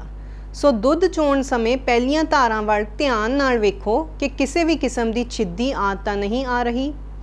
6 ਤੋਂ 8 ਮਿੰਟਾਂ ਦੇ ਵਿੱਚ ਦੁੱਧ ਚੋ ਲੈਣਾ ਚਾਹੀਦਾ ਹੈ ਅਤੇ ਸਾਰਾ ਦੁੱਧ ਕੱਢ ਲੈਣਾ ਚਾਹੀਦਾ ਹੈ, ਭਾਵ ਚੁਆਈ ਹਮੇਸ਼ਾ ਪੂਰੀ ਕਰਨੀ ਚਾਹੀਦੀ ਹੈ। ਬਿਮਾਰ ਪਸ਼ੂ ਦੀ ਚੁਆਈ ਅਖੀਰ ਵਿੱਚ ਕਰਨੀ ਚਾਹੀਦੀ ਹੈ ਅਤੇ ਜੇਕਰ ਤੁਸੀਂ ਚੁਆਈ ਕਰਨ ਲਈ ਮਸ਼ੀਨਾਂ ਦੀ ਵਰਤੋਂ ਕਰਦੇ ਹੋ ਤਾਂ ਮਸ਼ੀਨਾਂ ਦੀ ਸਫਾਈ ਵੱਲ ਧਿਆਨ ਦੇਵੋ ਅਤੇ ਸਮੇਂ ਸਿਰ ਮਸ਼ੀਨਾਂ ਨੂੰ ਕੰਪਨੀ ਵੱਲੋਂ ਚੈੱਕ ਕਰਵਾਉਂਦੇ ਰਹਿਣਾ ਚਾਹੀਦਾ ਹੈ। ਚੁਆਈ ਕਰਨ ਲਈ ਸਹੀ ਤਕਨੀਕ ਦੀ ਵਰਤੋਂ ਕਰਨੀ ਬਹੁਤ ਜ਼ਰੂਰੀ ਹੈ। ਪੂਰੇ ਹੱਥ ਨਾਲ ਚੁਆਈ ਕਰੋ ਅਤੇ ਅੰਗੂਠਾ ਭੰਨ ਕੇ ਜਾਂ ਨੱਪ ਕੇ ਨਾ ਕਰੋ ਕਿਉਂਕਿ ਇੰਜ ਕਰਨ ਨਾਲ ਥਣਾਂ 'ਤੇ ਜ਼ਖਮ ਅਤੇ ਫਿਰ ਥਨੈਲਾ ਰੋਗ ਹੋ ਸਕਦਾ ਹੈ। ਹੁਣ ਆਪਾਂ ਗੱਲ ਕਰਾਂਗੇ ਚੁਆਈ ਕਰਨ ਤੋਂ ਬਾਅਦ ਦੇ ਕੀ ਅਮਲ ਹਨ। ਦੁਧਾਰੂ ਪਸ਼ੂਆਂ ਵਿੱਚ ਥਣਾਂ ਦੇ ਸੁਰਾਖ ਚੁਆਈ ਕਰਨ ਤੋਂ ਤਕਰੀਬਨ 30 ਮਿੰਟ ਤੱਕ ਖੁੱਲ੍ਹੇ ਰਹਿੰਦੇ ਹਨ। ਇਸ ਸਮੇਂ ਥਣਾਂ ਵਿੱਚ ਰੋਗਾਣੂ ਜਾਣ ਦਾ ਖਤਰਾ ਵੱਧ ਹੁੰਦਾ ਹੈ। ਇਸ ਲਈ ਦੁਧਾਰੂ ਪਸ਼ੂਆਂ ਨੂੰ ਚੁਆਈ ਤੋਂ ਅੱਧਾ ਘੰਟਾ ਬਾਅਦ ਤੱਕ ਬੈਠਣ ਨਾ ਦਿਓ। ਚੁਆਈ ਕਰਨ ਤੋਂ ਬਾਅਦ ਥਣਾਂ ਨੂੰ ਇਨਫੈਕਸ਼ਨ ਤੋਂ ਬਚਾਉਣ ਲਈ ਥਣ ਡੋਬੇ ਦੀ ਵਰਤੋਂ ਕਰੋ। ਦੁੱਧ ਚੋਣ ਤੋਂ ਬਾਅਦ ਖਾਸ ਕਿਸਮ ਦੇ ਘੋਲ ਜਿਵੇਂ ਕਿ ਬੀਟਾਡੀਨ ਅਤੇ ਗਲਿਸਰੀਨ ਦੇ ਘੋਲ ਵਿੱਚ ਥਣਾਂ ਨੂੰ ਡੋਬਣਾ ਚਾਹੀਦਾ ਹੈ। ਇਸ ਤੋਂ ਬਾਅਦ ਆਪਾਂ ਗੱਲ ਕਰਾਂਗੇ ਸਾਫ਼ ਅਤੇ ਸਿਹਤਮੰਦ ਕਾਮਿਆਂ ਦੀ। ਸੋ ਵੇਖੋ, ਸਾਫ਼ ਸੁਥਰਾ ਦੁੱਧ ਉਤਪਾਦਨ ਕਰਨ ਵਾਸਤੇ ਜਿੱਥੇ ਪਸ਼ੂਆਂ ਨੂੰ ਸਾਫ਼ ਅਤੇ ਸਿਹਤਮੰਦ ਹੋਣਾ ਜ਼ਰੂਰੀ ਹੈ, ਉੱਥੇ ਹੀ ਸਾਫ਼ ਸੁਥਰੇ ਦੁੱਧ ਉਤਪਾਦਨ ਵਿੱਚ ਪਸ਼ੂਆਂ ਨੂੰ ਸੰਭਾਲਣ ਤੇ ਚੁਆਈ ਕਰਨ ਵਾਲੇ ਕਾਮੇ ਦਾ ਵੀ ਬਹੁਤ ਵੱਡਾ ਹੱਥ ਹੁੰਦਾ ਹੈ। ਚੁਆਈ ਕਰਨ ਵਾਲਾ ਵਿਅਕਤੀ ਰੋਗਗ੍ਰਸਤ ਨਹੀਂ ਹੋਣਾ ਚਾਹੀਦਾ। ਕਾਮੇ ਨੂੰ ਕੋਈ ਛੂਤ ਦੀ ਅਤੇ ਫੈਲਣ ਵਾਲੀ ਬਿਮਾਰੀ ਜਿਵੇਂ ਕਿ ਟੀਬੀ, ਟਾਈਫਾਈਡ ਆਦਿ ਨਹੀਂ ਹੋਣੀ ਚਾਹੀਦੀ। ਚੁਆਈ ਕਰਨ ਵਾਲੇ ਦੇ ਨਹੁੰ ਕੱਟੇ ਹੋਣੇ ਚਾਹੀਦੇ ਹਨ। ਇਸ ਨਾਲ ਪਸ਼ੂਆਂ ਦੇ ਥਣਾਂ ਤੇ ਹੋਣ ਵਾਲੇ ਜ਼ਖਮਾਂ ਨੂੰ ਹੋਣ ਤੋਂ ਬਚਾਇਆ ਜਾ ਸਕਦਾ ਹੈ। ਕੱਪੜੇ ਸਾਫ਼ ਹੋਣੇ ਚਾਹੀਦੇ ਹਨ ਅਤੇ ਹੱਥ ਧੋ ਕੇ ਸੁਕਾਏ ਹੋਣੇ ਚਾਹੀਦੇ ਹਨ। ਚੁਆਈ ਵੇਲੇ ਮਾੜੀਆਂ ਆਦਤਾਂ ਜਿਵੇਂ ਕਿ ਥੁੱਕਣਾ, ਖੰਘਣਾ, ਤੰਬਾਕੂ ਖਾਣਾ ਅਤੇ ਇੱਥੋਂ ਤੱਕ ਕਿ ਬੋਲਣ ਦਾ ਵੀ ਪਰਹੇਜ਼ ਕਰਨਾ ਚਾਹੀਦਾ ਹੈ। ਇਸ ਤੋਂ ਬਾਅਦ ਆਪਾਂ ਗੱਲ ਕਰਾਂਗੇ ਦੁੱਧ ਸੰਭਾਲਣ ਦਾ ਪ੍ਰਬੰਧ। ਸੋ ਦੁੱਧ ਇੱਕ ਇਹੋ ਜਿਹਾ ਮਾਧਿਅਮ ਹੈ ਜਿਸ ਵਿੱਚ ਵੱਡੀ ਮਾਤਰਾ ਵਿੱਚ ਪ੍ਰੋਟੀਨ, ਚਰਬੀ, ਕਾਰਬੋਹਾਈਡਰੇਟ, ਖਣਿਜ ਅਤੇ ਵਿਟਾਮਿਨ ਹੁੰਦੇ ਹਨ, ਜਿਸ ਕਰਕੇ ਦੁੱਧ ਵਿੱਚ ਕੀਟਾਣੂ ਬਹੁਤ ਤੇਜ਼ੀ ਨਾਲ ਫੈਲਦੇ ਹਨ। ਇਸ ਲਈ ਦੁੱਧ ਨੂੰ ਚੋਣ ਤੋਂ ਬਾਅਦ ਵੀ ਸੁਚੱਜੇ ਢੰਗ ਨਾਲ ਸੰਭਾਲਣਾ ਚਾਹੀਦਾ ਹੈ। ਦੁੱਧ ਨੂੰ ਜਲਦੀ ਤੋਂ ਜਲਦੀ 4 ਡਿਗਰੀ ਤੇ ਠੰਡਾ ਕਰ ਦੇਣਾ ਚਾਹੀਦਾ ਹੈ ਤਾਂ ਜੋ ਕੀਟਾਣੂ ਨਾ ਵੱਧ ਸਕਣ ਅਤੇ ਜਲਦੀ ਹੀ ਦੁੱਧ ਸੈਂਟਰ ਤੇ ਪਹੁੰਚਾ ਦਿਓ। ਦੁੱਧ ਦੇ ਕੈਨ ਡਿਟਰਜੈਂਟ ਅਤੇ ਗਰਮ ਪਾਣੀ ਨਾਲ ਸਾਫ਼ ਕਰੋ ਅਤੇ ਧੁੱਪੇ ਰੱਖੋ। ਦੁੱਧ ਰੱਖਣ ਵਾਲੀਆਂ ਥਾਵਾਂ ਤੇ ਮੱਖੀ, ਮੱਛਰ, ਅਵਾਰਾ ਕੁੱਤੇ, ਚੂਹੇ ਆਦਿ ਨਹੀਂ ਹੋਣੇ ਚਾਹੀਦੇ। ਰਸਾਇਣਿਕ ਪਦਾਰਥ ਜਿਵੇਂ ਕਿ ਕੀਟਨਾਸ਼ਕ ਅਤੇ ਹੋਰ ਦਵਾਈਆਂ ਨੂੰ ਦੁੱਧ ਰੱਖਣ ਵਾਲੀ ਥਾਂ ਅਤੇ ਚੁਆਈ ਖੇਤਰ ਤੋਂ ਦੂਰ ਰੱਖਿਆ ਜਾਵੇ। ਬਾਲਟੀਆਂ ਨੂੰ ਐਂਟੀਸੈਪਟਿਕ ਘੋਲ ਨਾਲ ਸਾਫ਼ ਕਰਕੇ ਪਾਣੀ ਨਾਲ ਧੋਣਾ ਚਾਹੀਦਾ ਹੈ ਅਤੇ ਦੁੱਧ ਸੰਭਾਲਣ ਵਾਲੇ ਬਰਤਨ ਐਲੂਮੀਨੀਅਮ ਜਾਂ ਸਟੀਲ ਦੇ ਹੋਣ, ਘੱਟ ਤੋਂ ਘੱਟ ਜੋੜ ਵਾਲੇ ਹੋਣ ਤਾਂ ਜੋ ਸਫਾਈ ਚੰਗੀ ਤਰ੍ਹਾਂ ਹੋ ਸਕੇ ਅਤੇ ਦੁੱਧ ਦੀ ਰਹਿੰਦ ਖੂੰਹਦ ਨਾ ਰਹਿ ਸਕੇ। ਤੇ ਹੁਣ ਆਪਾਂ ਗੱਲ ਕਰਾਂਗੇ ਵਾਤਾਵਰਣ ਦੀ। ਸੋ ਚੁਆਈ ਕਰਨ ਵੇਲੇ ਵਾਤਾਵਰਣ ਦਾ ਵੀ ਇੱਕ ਬਹੁਤ ਹੀ ਅਹਿਮ ਰੋਲ ਹੈ। ਵਾਤਾਵਰਣ ਤਣਾਅ ਮੁਕਤ ਅਤੇ ਹਵਾਦਾਰ ਹੋਵੇ ਕਿਉਂਕਿ ਆਲੇ ਦੁਆਲੇ ਤੋਂ ਹੀ ਦੁੱਧ ਵਿੱਚ ਅਤੇ ਪਸ਼ੂਆਂ ਵਿੱਚ ਰੋਗਾਣੂ ਆਉਂਦੇ ਹਨ। ਦੁੱਧ ਚੁਆਈ ਦਾ ਖੇਤਰ ਪੱਕੇ ਫਰਸ਼ ਵਾਲਾ ਹੋਣਾ ਚਾਹੀਦਾ ਹੈ ਅਤੇ ਪਾਣੀ ਵਗੈਰਾ ਨਹੀਂ ਖੜਨਾ ਚਾਹੀਦਾ। ਪਾਣੀ ਦਾ ਖੁੱਲ੍ਹਾ ਪ੍ਰਬੰਧ ਹੋਵੇ ਅਤੇ ਫਰਸ਼ ਦੀ ਸਹੀ ਢਲਾਣ ਹੋਵੇ। ਪਸ਼ੂਆਂ ਦਾ ਮਲ ਮੂਤਰ ਨਾਲ ਦੇ ਹੀ ਨਾਲ ਸਾਫ਼ ਕਰ ਦੇਣਾ ਚਾਹੀਦਾ ਹੈ, ਨਹੀਂ ਤਾਂ ਦੁੱਧ ਵਿੱਚ ਗੰਦਗੀ ਅਤੇ ਕੀਟਾਣੂ ਆ ਸਕਦੇ ਹਨ। ਚੁਆਈ ਵਾਲੀ ਥਾਂ ਮੱਛਰਾਂ ਅਤੇ ਚਿੱਚੜਾਂ ਤੋਂ ਮੁਕਤ ਹੋਣੀ ਚਾਹੀਦੀ ਹੈ ਅਤੇ ਕਿਸੇ ਵੀ ਕਿਸਮ ਦੀ ਗੰਦੀ ਬਦਬੂ ਨਾ ਹੋਵੇ ਜੋ ਕਿ ਦੁੱਧ ਵਿੱਚ ਆ ਸਕੇ। ਖੁਰਲੀਆਂ ਵਿੱਚੋਂ ਫਾਲਤੂ ਚਾਰੇ ਨੂੰ ਦੁੱਧ ਚੁਆਈ ਤੋਂ ਬਾਅਦ ਖਾਲੀ ਕਰ ਦੇਣਾ ਚਾਹੀਦਾ ਹੈ। ਪਾਣੀ ਨੂੰ ਵਿਸ਼ੇਸ਼জ্ञਾਂ ਵੱਲੋਂ ਪ੍ਰਮਾਣਿਤ ਕਰਵਾ ਕੇ ਹੀ ਡੇਅਰੀ ਦੇ ਕੰਮਾਂ ਲਈ ਵਰਤਣਾ ਚਾਹੀਦਾ ਹੈ। ਸੋ ਆਪਾਂ ਇਹਨਾਂ ਸਾਰੀਆਂ ਗੱਲਾਂ ਵੱਲ ਧਿਆਨ ਰੱਖ ਕੇ ਪਸ਼ੂ ਪਾਲਕ ਵੀਰ ਆਪਣੀਆਂ ਪਸ਼ੂਆਂ ਨੂੰ ਥਨੈਲਾ ਰੋਗ ਵਰਗੀਆਂ ਬਿਮਾਰੀਆਂ ਤੋਂ ਬਚਾ ਸਕਦੇ ਹਨ। ਸਵੱਛ ਦੁੱਧ ਦਾ ਉਤਪਾਦਨ ਕਰਕੇ ਅਸੀਂ ਦੁੱਧ ਦੀ ਕੁਆਲਿਟੀ ਅੰਤਰਰਾਸ਼ਟਰੀ ਮਿਆਰਾਂ ਮੁਤਾਬਕ ਕਰ ਸਕਦੇ ਹਾਂ ਅਤੇ ਡੇਅਰੀ ਕਿੱਤੇ ਨੂੰ ਹੋਰ ਲਾਹੇਵੰਦ ਬਣਾ ਸਕਦੇ ਹਾਂ। ਮੈਂ ਡਾਕਟਰ ਰਣਧੀਰ ਸਿੰਘ ਬਤੌਰ professor centre for one health Guru Angad Dev veterinary animal sciences university ਵਿਖੇ ਨਿਯੁਕਤ ਹਾਂ। ਅੱਜ ਆਪਾਂ ਐਂਟੀ ਮਾਈਕਰੋ ਰੈਜ਼ਿਸਟੈਂਸ ਜਾਂ ਰੋਗਾਣੂ ਨਾਸ਼ਕ ਪ੍ਰਤੀਰੋਧ ਦੇ ਬਾਰੇ ਗੱਲ ਕਰਾਂਗੇ। ਐਂਟੀ ਮਾਈਕਰੋਬੀਅਲ ਰੈਜ਼ਿਸਟੈਂਸ ਜਨਤਕ ਸਿਹਤ ਲਈ ਸਭ ਤੋਂ ਵੱਡੇ ਖਤਰੇ ਵਜੋਂ ਉੱਭਰ ਰਹੀ ਹੈ। ਹਰ ਸਾਲ ਵਿਸ਼ਵ ਭਰ ਵਿੱਚ ਐਂਟੀ ਮਾਈਕਰੋ ਰੈਜ਼ਿਸਟੈਂਸ ਦੇ ਸਿੱਟੇ ਵਜੋਂ 7 ਲੱਖ ਜਾਨਾਂ ਜਾਂਦੀਆਂ ਹਨ। ਵੱਧ ਰਹੀ ਆਬਾਦੀ ਕਾਰਨ ਇਹ ਆંકੜਾ ਇਸ ਸਦੀ ਦੇ ਆਖਰ ਤੱਕ 1 ਕਰੋੜ ਤੱਕ ਪਹੁੰਚ ਜਾਵੇਗਾ। ਇਨ੍ਹਾਂ ਵਿੱਚੋਂ ਜ਼ਿਆਦਾਤਰ ਮੌਤਾਂ ਭਾਰਤ ਵਰਗੇ ਤਰੱਕੀ ਦੇ ਰਾਹ ਤੇ ਤੁਰ ਰਹੇ ਦੇਸ਼ਾਂ ਵਿੱਚ ਹੋਣਗੀਆਂ। ਜੇਕਰ ਖੜੇ ਪੈਰ ਇਸ ਸਮੱਸਿਆ ਉੱਤੇ ਕਾਰਵਾਈ ਨਾ ਕੀਤੀ ਗਈ ਤਾਂ ਇਹ ਵਿਸ਼ਵ ਪੱਧਰ ਦੀ ਅਰਥ ਵਿਵਸਥਾ ਨੂੰ 2 ਤੋਂ 3.5% ਤੱਕ ਘੇਰ ਦੇਵੇਗਾ। ਰੋਗਾਣੂ ਨਾਸ਼ਕ ਐਂਟੀਮਾਈਕਰੋਬੀਅਲਸ ਕੀ ਹਨ? ਉਹ ਦਵਾਈਆਂ ਜੋ ਸਾਨੂੰ ਜੀਵਾਣੂਆਂ, ਵਿਸ਼ਾਣੂਆਂ, ਉੱਲੀ, ਪਰਜੀਵੀਆਂ ਨਾਲ ਫੈਲਣ ਵਾਲੀਆਂ ਬਿਮਾਰੀਆਂ ਤੋਂ ਬਚਾਉਂਦੀਆਂ ਹਨ, ਜਿਵੇਂ ਕਿ ਜੈਂਟਾਮਾਈਸਿਨ, ਟੈਟਰਾਸਾਈਕਲਿਨ, ਪੈਨਿਸਿਲਿਨ ਆਦਿ। ਐਂਟੀਮਾਈਕਰੋਬੀਅਲ ਰੈਜ਼ਿਸਟੈਂਸ ਕੀ ਹੈ? ਐਂਟੀਮਾਈਕਰੋ ਰੈਜ਼ਿਸਟੈਂਸ ਉਹ ਪ੍ਰਕਿਰਿਆ ਹੈ ਜਦੋਂ ਸਮੇਂ ਦੇ ਨਾਲ ਕੀਟਾਣੂਆਂ ਉੱਤੇ ਕਿਸੇ ਦਵਾਈ ਦਾ ਅਸਰ ਬਿਲਕੁਲ ਨਹੀਂ ਹੁੰਦਾ ਜਾਂ ਘਟ ਜਾਂਦਾ ਹੈ। ਪੈਨਿਸਿਲਿਨ ਜਿਹੜੀ ਸਭ ਤੋਂ ਪਹਿਲੀ ਐਂਟੀਬਾਇਓਟਿਕ ਦੀ ਖੋਜ ਤੋਂ ਬਾਅਦ ਦੂਜੇ ਵਿਸ਼ਵ ਯੁੱਧ ਤੱਕ ਅਮਰੀਕੀ ਕੰਪਨੀਆਂ 1 ਮਹੀਨੇ ਵਿੱਚ 650 ਅਰਬ ਯੂਨਿਟ ਪੈਨਿਸਿਲਿਨ ਬਣਾ ਰਹੀਆਂ ਸਨ। ਉਸ ਸਮੇਂ ਫਲੈਮਿੰਗ, ਜਿਹਨੇ ਪੈਨਿਸਿਲਿਨ ਦੀ ਖੋਜ ਕੀਤੀ ਸੀ, ਨੇ ਇਹ ਭਵਿੱਖਬਾਣੀ ਕੀਤੀ ਕਿ ਬਿਮਾਰੀਆਂ ਨੂੰ ਠੀਕ ਕਰਨ ਲਈ ਦਵਾਈਆਂ ਦੀ ਗੈਰ ਮਾਰੂ ਖੁਰਾਕਾਂ ਦੀ ਵਰਤੋਂ ਜੀਵਾਣੂਆਂ ਨੂੰ ਪੈਨਿਸਿਲਿਨ ਪ੍ਰਤੀਰੋਧਕ ਬਣਾ ਦੇਵੇਗੀ। ਵਿਸ਼ਵ ਸਿਹਤ ਸੰਗਠਨ, ਜਿਹਨੂੰ ਅਸੀਂ WHO ਵੀ ਕਹਿੰਦੇ ਹਾਂ, ਵੱਲੋਂ ਹੁਣ ਇਹ ਅਨੁਮਾਨ ਲਗਾਇਆ ਗਿਆ ਹੈ ਕਿ ਕੀਟਾਣੂਆਂ ਵਿੱਚ ਵੱਧ ਰਹੀ ਐਂਟੀਮਾਈਕਰੋਬੀਅਲ ਰੈਜ਼ਿਸਟੈਂਸ ਸਾਨੂੰ ਇਹੋ ਜਿਹੇ ਯੁੱਗ ਵਿੱਚ ਲੈ ਜਾਵੇਗੀ ਜਿਸ ਵਿੱਚ ਕਿਸੇ ਵੀ ਐਂਟੀਮਾਈਕਰੋਬੀਅਲ ਦਵਾਈਆਂ ਦਾ ਅਸਰ ਨਾ ਮਾਤਰ ਹੋਏਗਾ। ਉਸ ਸਮੇਂ ਸਧਾਰਨ ਬਿਮਾਰੀ ਵੀ ਘਾਤਕ ਹੋ ਸਕਦੀ ਹੈ ਤੇ ਮਹਾਮਾਰੀ ਦਾ ਰੂਪ ਲੈ ਸਕਦੀ ਹੈ। ਐਂਟੀਮਾਈਕਰੋ ਰੈਜ਼ਿਸਟੈਂਸ ਕਿਵੇਂ ਅਤੇ ਕਿਉਂ ਫੈਲਦੀ ਹੈ? ਮਨੁੱਖ ਅਤੇ ਪਸ਼ੂਆਂ ਵਿੱਚ ਬਿਮਾਰੀਆਂ ਤੋਂ ਨਿਜਾਤ ਪਾਉਣ ਲਈ ਐਂਟੀਮਾਈਕਰੋਬੀਅਲ ਦਵਾਈਆਂ ਦਾ ਇਸਤੇਮਾਲ ਕੀਤਾ ਜਾਂਦਾ ਹੈ। ਇਹਨਾਂ ਦਵਾਈਆਂ ਦੀ ਵਰਤੋਂ ਦੀ ਸੀਮਾ ਸਿਹਤ ਵਿਭਾਗ ਅਤੇ ਖੋਜਕਰਤਾਵਾਂ ਵੱਲੋਂ ਨਿਰਧਾਰਤ ਕੀਤੀ ਗਈ ਹੈ। ਇਸ ਮਿੱਥੀ ਗਈ ਸੀਮਾ ਤੋਂ ਘੱਟ ਜਾਂ ਵੱਧ ਮਾਤਰਾ ਅਤੇ ਨਿਰਧਾਰਿਤ ਸਮੇਂ ਲਈ ਐਂਟੀਮਾਈਕਰੋ ਦਵਾਈਆਂ ਦੀ ਵਰਤੋਂ ਨਾ ਕਰਨਾ ਸਰੀਰ ਅੰਦਰ ਬਿਮਾਰੀ ਪੈਦਾ ਕਰਨ ਵਾਲੇ ਜੀਵਾਣੂ ਦੀ ਇਹਨਾਂ ਦਵਾਈਆਂ ਨਾਲ ਲੜਨ ਦੀ ਯੋਗਤਾ ਨੂੰ ਵਧਾ ਦਿੰਦੀ ਹੈ। ਇਹ ਵਰਤਾਰਾ ਸਿਰਫ ਮਨੁੱਖ ਹੀ ਨਹੀਂ ਬਲਕਿ ਸਾਡੇ ਸਾਰੀ ਵਾਤਾਵਰਣ ਪ੍ਰਣਾਲੀ ਨਾਲ ਜੁੜਿਆ ਹੋਇਆ ਹੈ। ਐਂਟੀਮਾਈਕਰੋ ਰੈਜ਼ਿਸਟੈਂਸ ਦੀ ਉਭਰਨ ਦੇ ਕਈ ਕਾਰਨ ਹਨ, ਜਿਵੇਂ ਡਾਕਟਰ ਵੱਲੋਂ ਦੱਸੀ ਗਈ ਮਾਤਰਾ ਅਤੇ ਸਮੇਂ ਲਈ ਦਵਾਈ ਦਾ ਕੋਰਸ ਪੂਰਾ ਨਾ ਕਰਨਾ। ਉਹ ਪਸ਼ੂ ਜਿਨ੍ਹਾਂ ਵਿੱਚ ਐਂਟੀਮਾਈਕਰੋਬੀਅਲ ਦਵਾਈਆਂ ਦੀ ਵਰਤੋਂ ਹੋ ਰਹੀ ਹੈ ਦੇ ਦੁੱਧ ਅਤੇ ਮੀਟ ਵਿੱਚ ਇਹ ਦਵਾਈਆਂ ਪਾਈਆਂ ਜਾ ਸਕਦੀਆਂ ਹਨ ਜੋ ਸਾਡੇ ਤੱਕ ਭੋਜਨ ਰਾਹੀਂ ਪਹੁੰਚਦੀਆਂ ਹਨ ਅਤੇ ਸਾਨੂੰ ਐਂਟੀਮਾਈਕਰੋ ਰੈਜ਼ਿਸਟੈਂਸ ਕਰਦੀਆਂ ਹਨ। ਐਂਟੀਮਾਈਕਰੋਬੀਅਲ ਪਸ਼ੂਆਂ, ਮੁਰਗੀਆਂ ਅਤੇ ਮੱਛੀਆਂ ਨੂੰ ਸਿਹਤਮੰਦ ਰੱਖਣ ਅਤੇ ਉਤਪਾਦਨ ਵਧਾਉਣ ਲਈ ਵਰਤੀਆਂ ਜਾ ਰਹੀਆਂ। ਐਂਟੀਮਾਈਕਰੋਬੀਅਲ ਡਾਕਟਰੀ ਸਲਾਹ ਤੋਂ ਬਗੈਰ ਵੀ ਉਪਲਬਧ ਹੈ, ਜਿਨ੍ਹਾਂ ਕਰਕੇ ਇਹਨਾਂ ਦੀ ਵਰਤੋਂ ਵਿੱਚ ਵਾਧਾ ਹੋ ਰਿਹਾ ਹੈ। ਸਫਾਈ ਦਾ ਖਿਆਲ ਨਾ ਰੱਖਣਾ ਵੀ ਇਸ ਦੀ ਮੁੱਖ ਕਾਰਨ ਵਿੱਚੋਂ ਇੱਕ ਹੈ। ਜਿੱਥੇ ਸਫਾਈ ਨਹੀਂ ਉੱਥੇ ਬਿਮਾਰੀ ਦੀ ਆਮਦ ਹੋਏਗੀ ਤੇ ਦਵਾਈਆਂ ਦੀ ਲੋੜ ਪਏਗੀ। ਦਵਾਈਆਂ ਬਣਾਉਣ ਵਾਲੀਆਂ ਕੰਪਨੀਆਂ ਦੀ ਰਹਿੰਦ ਖੂੰਹਦ ਵਿੱਚ ਐਂਟੀਮਾਈਕਰੋਬੀਅਲ ਸਾਡੇ ਵਾਤਾਵਰਣ ਵਿੱਚ ਨਿਕਾਸ ਕਰ ਰਹੀਆਂ ਹਨ, ਜਿਸ ਨਾਲ ਇਹ ਸਾਡੀ ਭੋਜਨ ਪ੍ਰਣਾਲੀ ਵਿੱਚ ਦਖਲ ਦਿੰਦੀਆਂ ਹਨ।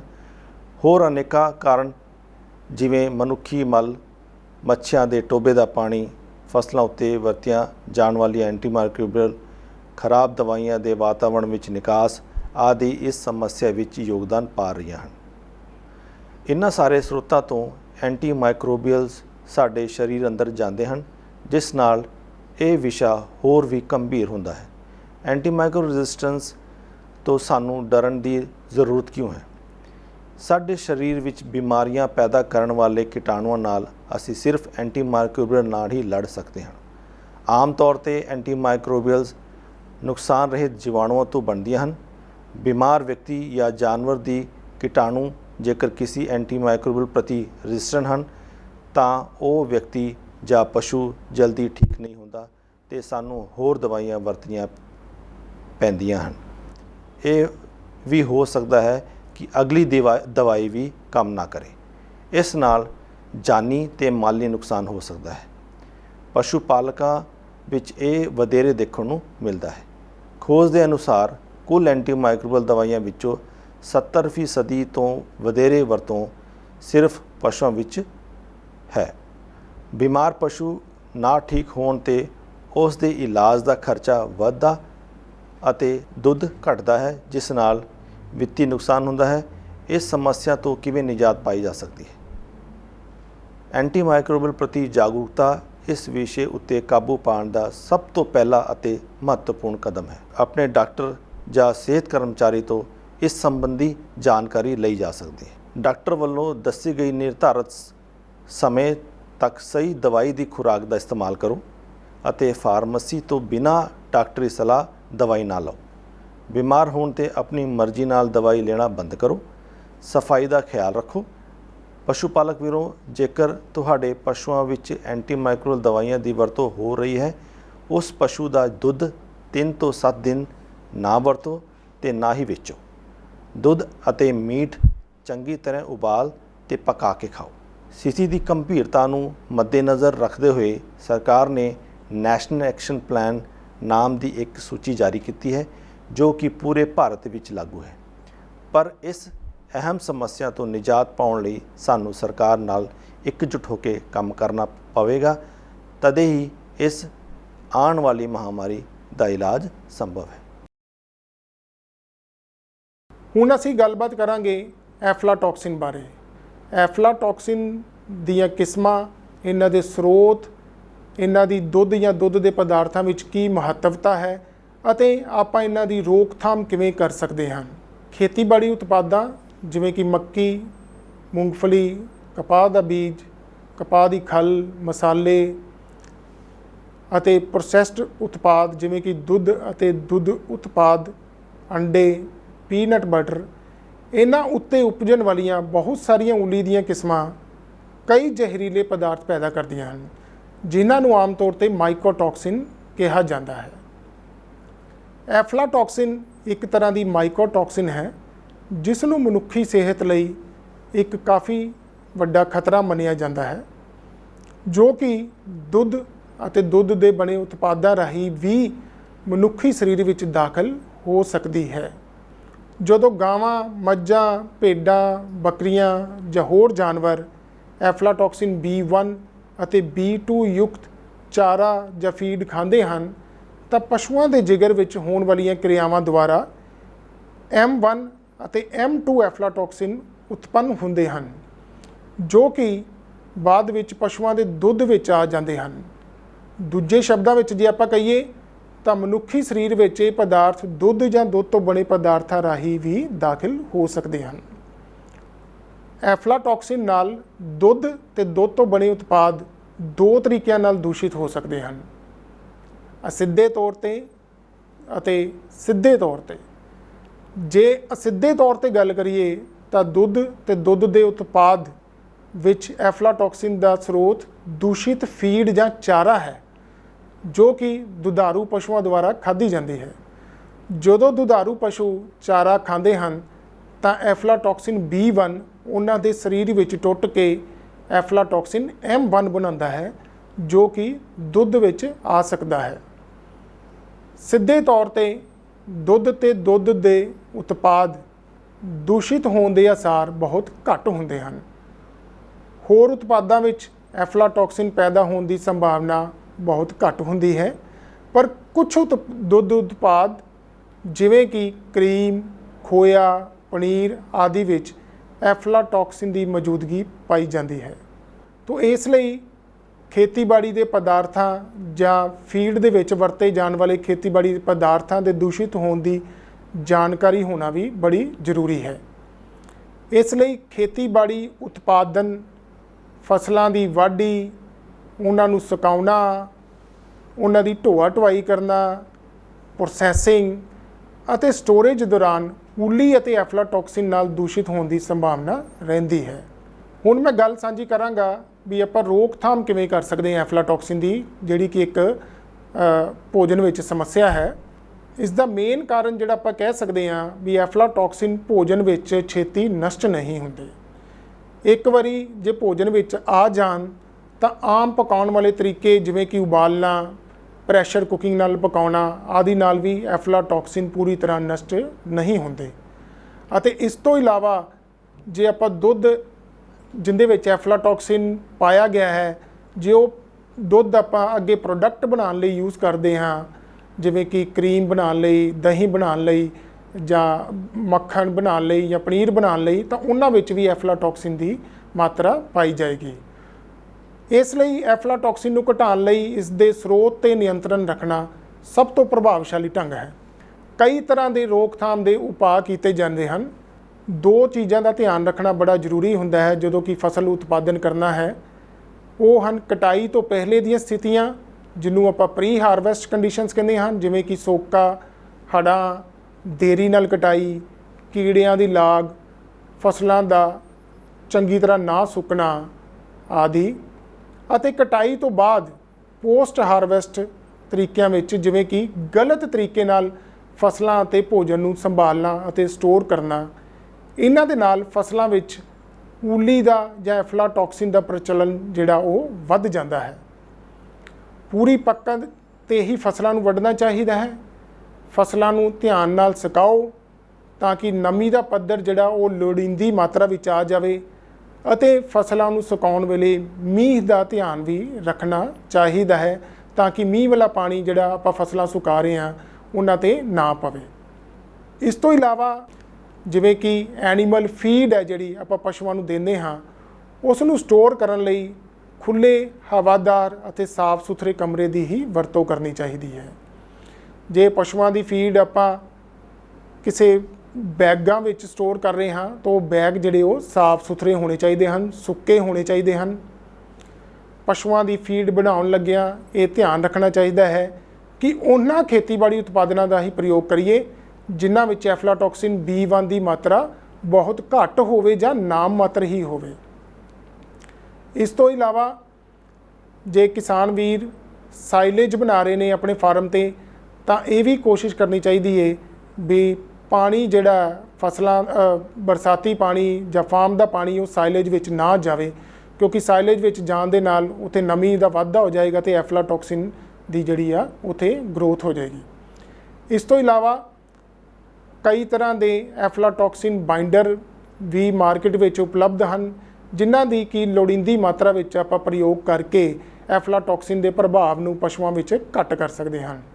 ਉਸ ਤੋਂ ਇਲਾਵਾ ਆਪਾਂ ਫੀਡ ਬਣਾਉਣ ਵਾਲੇ ਯੰਤਰਾਂ ਨੂੰ ਸਾਫ਼ ਰੱਖੀਏ ਤਾਂ ਕਿ ਉੱਥੇ ਵੀ ਉੱਲੀ ਨਾ ਲੱਗੇ, ਅਤੇ ਫੀਡ ਨੂੰ ਕੋਸ਼ਿਸ਼ ਕਰੀਏ ਵੀ ਆਪਾਂ ਪੱਕੇ ਫਰਸ਼ 'ਤੇ ਹੀ ਰੱਖੀਏ ਤਾਂ ਕਿ ਫਰਸ਼ ਤੋਂ ਕੱਚੀ ਫਰਸ਼ ਤੋਂ ਸਲਾਬਾ ਜਿਹੜਾ ਜਾਂ ਨਮੀ ਹੈ ਉਹ ਫੀਡ ਵਿੱਚ ਨਾ ਆਵੇ ਅਤੇ ਫੀਡ ਵਿੱਚ ਨਮੀ ਦੀ ਮਾਤਰਾ ਨਾ ਵਧੇ, ਜਿਸ ਨਾਲ ਕਿ ਫੰਗਲ ਗਰੋਥ ਜਿਹੜੀ ਹੈ ਉੱਲੀ ਦੀ ਗਰੋਥ ਨਾ ਹੋਵੇ।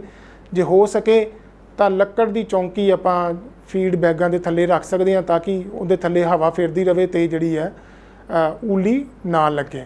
ਇਸ ਤੋਂ ਇਲਾਵਾ ਫੀਡ ਦੇ ਬੈਗਾਂ ਨੂੰ ਜਾਂ ਫੀਡ ਸਟੋਰ ਕਰਨ ਵਾਲੇ ਜਿਹੜੇ ਸਮਾਨ ਹੈ ਉਸ ਨੂੰ ਕੰਧ ਦੇ ਨਾਲ ਨਾ ਆਪਾਂ ਰੱਖੀਏ ਤਾਂ ਕਿ ਕੰਧਾਂ ਤੋਂ ਵੀ ਜਿਹੜਾ ਨਮੀ ਜਿਹੜੀ ਹੈ ਉਹ ਫੀਡ ਦੇ ਬੈਗਸ ਵਿੱਚ ਨਾ ਆ ਜਾਵੇ। ਇਸ ਲਈ ਜੇ ਆਪਾਂ ਇਹ ਸਾਰੇ ਰੋਕਥਾਮ ਦੇ ਤਰੀਕੇ ਅਪਣਾਵਾਂਗੇ ਤਾਂ ਆਪਾਂ ਫੀਡ ਵਿੱਚ ਜਿਹੜੀ ਹੈ ਐਫਲਾਟੌਕਸਿਨ ਜਾਂ ਮਾਈਕੋਟੌਕਸਿਨ ਦੀ ਗਰੋਥ ਨੂੰ ਜਿਹੜਾ ਉਹ ਬਚਾ ਸਕਾਂਗੇ, ਜਿਸ ਨਾਲ ਕਿ ਜਿਹੜਾ ਦੁਧਾਰੂ ਪਸ਼ੂ ਹੈ ਉਹਨਾਂ ਦਾ ਜਿਹੜਾ ਦੁੱਧ ਉਤਪਾਦ ਹੋਏਗਾ ਜਾਂ ਦੁੱਧ ਉਤਪਾਦਨ ਬਣਨਗੇ ਉਹਨਾਂ ਵਿੱਚ ਫਿਰ ਅਲਟੀਮੇਟਲੀ ਐਫਲਾਟੌਕਸਿਨ M1 ਦੀ ਮਾਤਰਾ ਜਿਹੜੀ ਉਹ ਨਾ ਬਰਾਬਰ ਹੋਏਗੀ ਜਾਂ ਬਹੁਤ ਘੱਟ ਹੋਏਗੀ, ਅਤੇ ਉਹ ਦੁੱਧ ਜਾਂ ਦੁੱਧ ਉਤਪਾਦ ਲੈਣ ਨਾਲ ਮਨੁੱਖੀ ਸਿਹਤ ਉੱਤੇ ਕੋਈ ਮਾੜਾ ਅਸਰ नहीं पड़ेगा। मैं डॉक्टर पंकज डाका बतौर assistant professor centre for one health Guru Angad Dev veterinary and animal sciences university में काम कर रहा हूँ। आज हम डेयरी फार्म बायोसिक्योरिटी के विषय में चर्चा करेंगे। हम सभी जानते हैं कि स्वस्थ पशु अनुकूल फार्म उत्पादकता के लिए बहुत ही ज़रूरी हैं। स्वस्थ जानवरों से न केवल हमें अत्यधिक उत्पादन मिलता है बल्कि हमारे उत्पादकों की क्वालिटी भी बढ़ती है। इसके साथ साथ अगर पशु कम बीमार होंगे तो हम कम एंटीबायोटिक्स का प्रयोग करेंगे जो कि जानवरों और मनुष्यों में एंटीमाइक्रोबियल रेजिस्टेंस को रोकने के लिए महत्वपूर्ण है। अधिकतर बीमारियां पशुओं में वायरस, बैक्टीरिया, फंगस और पैरासाइट के संक्रमण से फैलती हैं। इनमें से अधिकांश माइक्रो ऑर्गेनिजम्स को हम अपनी आँखों से नहीं देख सकते, अतः इनकी रोकथाम करना बहुत ही ज़रूरी है। हमेशा ध्यान रखिए कि बहुत सारी बीमारियां पशुओं से मनुष्यों में भी फैल सकती हैं जिन्हें हम जूनोसिस कहते हैं। फार्म बायोसिक्योरिटी में हम अपने पशुओं को स्वस्थ रखने के लिए विभिन्न सावधानियां रखते हैं ताकि कोई भी बीमारी बाहर से हमारे फार्म के अंदर ना आ सके, वह फार्म के अंदर एक पशु से दूसरे पशु में बीमारी फैलने से रोका जा सके। माइक्रो ऑर्गेनिजम्स पशुओं में विभिन्न तरीक़ों से फैल सकते हैं, जैसे कि बहुत सारे वायरस हवा के माध्यम से, दूषित खाना पानी के सेवन से, मक्खियों व मच्छरों से, टिक्स व किलनी से, किसी बीमारी से गर्भपात हुए पशु के संपर्क में आने से अत्यधिक। अब हम फार्म बायोसिक्योरिटी के मुख्य विषयों की बात करेंगे। याद रखिए, जब भी आप कोई नया पशु बाहर से खरीदें, उसकी अच्छे से जांच करवाएं व उसे कम से कम 14 दिनों तक फार्म के अन्य जानवरों से दूर रखें। इसे क्वारंटाइन कहते हैं। जब भी आपका कोई पशु बीमार होता है, उसे फार्म के अन्य पशुओं से दूर रखें। इसे आइसोलेशन कहते हैं। अपने फार्म के मुख्य द्वार पे फुट बाथ रखें, जिसमें आप उपयुक्त डिसइंफेक्टेंट का प्रयोग कर सकते हैं, जिससे फार्म के अंदर आने वाले लोगों व गाड़ियों से माइक्रो ऑर्गेनिजम्स के फैलाव को रोका जा सके। अपने पशुओं के लिए साफ़ सुथरे भोजन व पानी की व्यवस्था करें। याद रखिए कि पशुओं के भोजन को साफ़ व सूखी जगह पर रखें, वरना इनमें माइक्रो ऑर्गेनिजम्स और फंगस की ग्रोथ का भी खतरा रहता है। अगर फार्म पर किसी पशु के संक्रमण से मृत्यु होती है तो आप अपने नज़दीकी पशु चिकित्सक को बुलाएं और जांच करवाएं। उस पशु को फार्म से दूर नियमों के तहत दफनाएं, ताकि वह संक्रमण अन्य पशुओं में ना फैल सके। अपने फार्म पर मच्छर, मक्खियों व चूहों की रोकथाम करें, क्योंकि यह सभी आपके जानवरों में संक्रमण पैदा कर सकते हैं। याद रखिए, आपके फार्म पर अगर टिक्स हैं तो आप उनकी रोकथाम कीजिए, क्योंकि टिक्स पशुओं को परेशान करती है और न केवल आपके उत्पादन को घटाती हैं, बल्कि उनमें बीमारियों का भी खतरा बढ़ाती हैं। अपने पशुओं में पैरासाइट व परजीवियों की रोकथाम के लिए समय समय पर डीवार्मिंग ज़रूर करें। याद रखें कि अपने पशुओं को उपलब्ध बीमारियों के लिए टीकाकरण समय समय पर करवाएं। अगर आपके फार्म पे कोई अतिथि आता है तो ध्यान रखें कि वह अच्छे से अपने हाथों को धोए व पशुओं के संपर्क में ना आए। आप अपने व फार्म वर्कर्स की सेहत का ध्यान रखें। यदि आप या आपका कर्मचारी बीमार है तो डॉक्टर से तुरंत संपर्क करें व अपने आप को पशुओं से दूर रखें। याद रखिए, स्वस्थ पशु ही स्वस्थ भोजन मनुष्य को दे सकते हैं, जो कि वन हेल्थ की नींव है। धन्यवाद।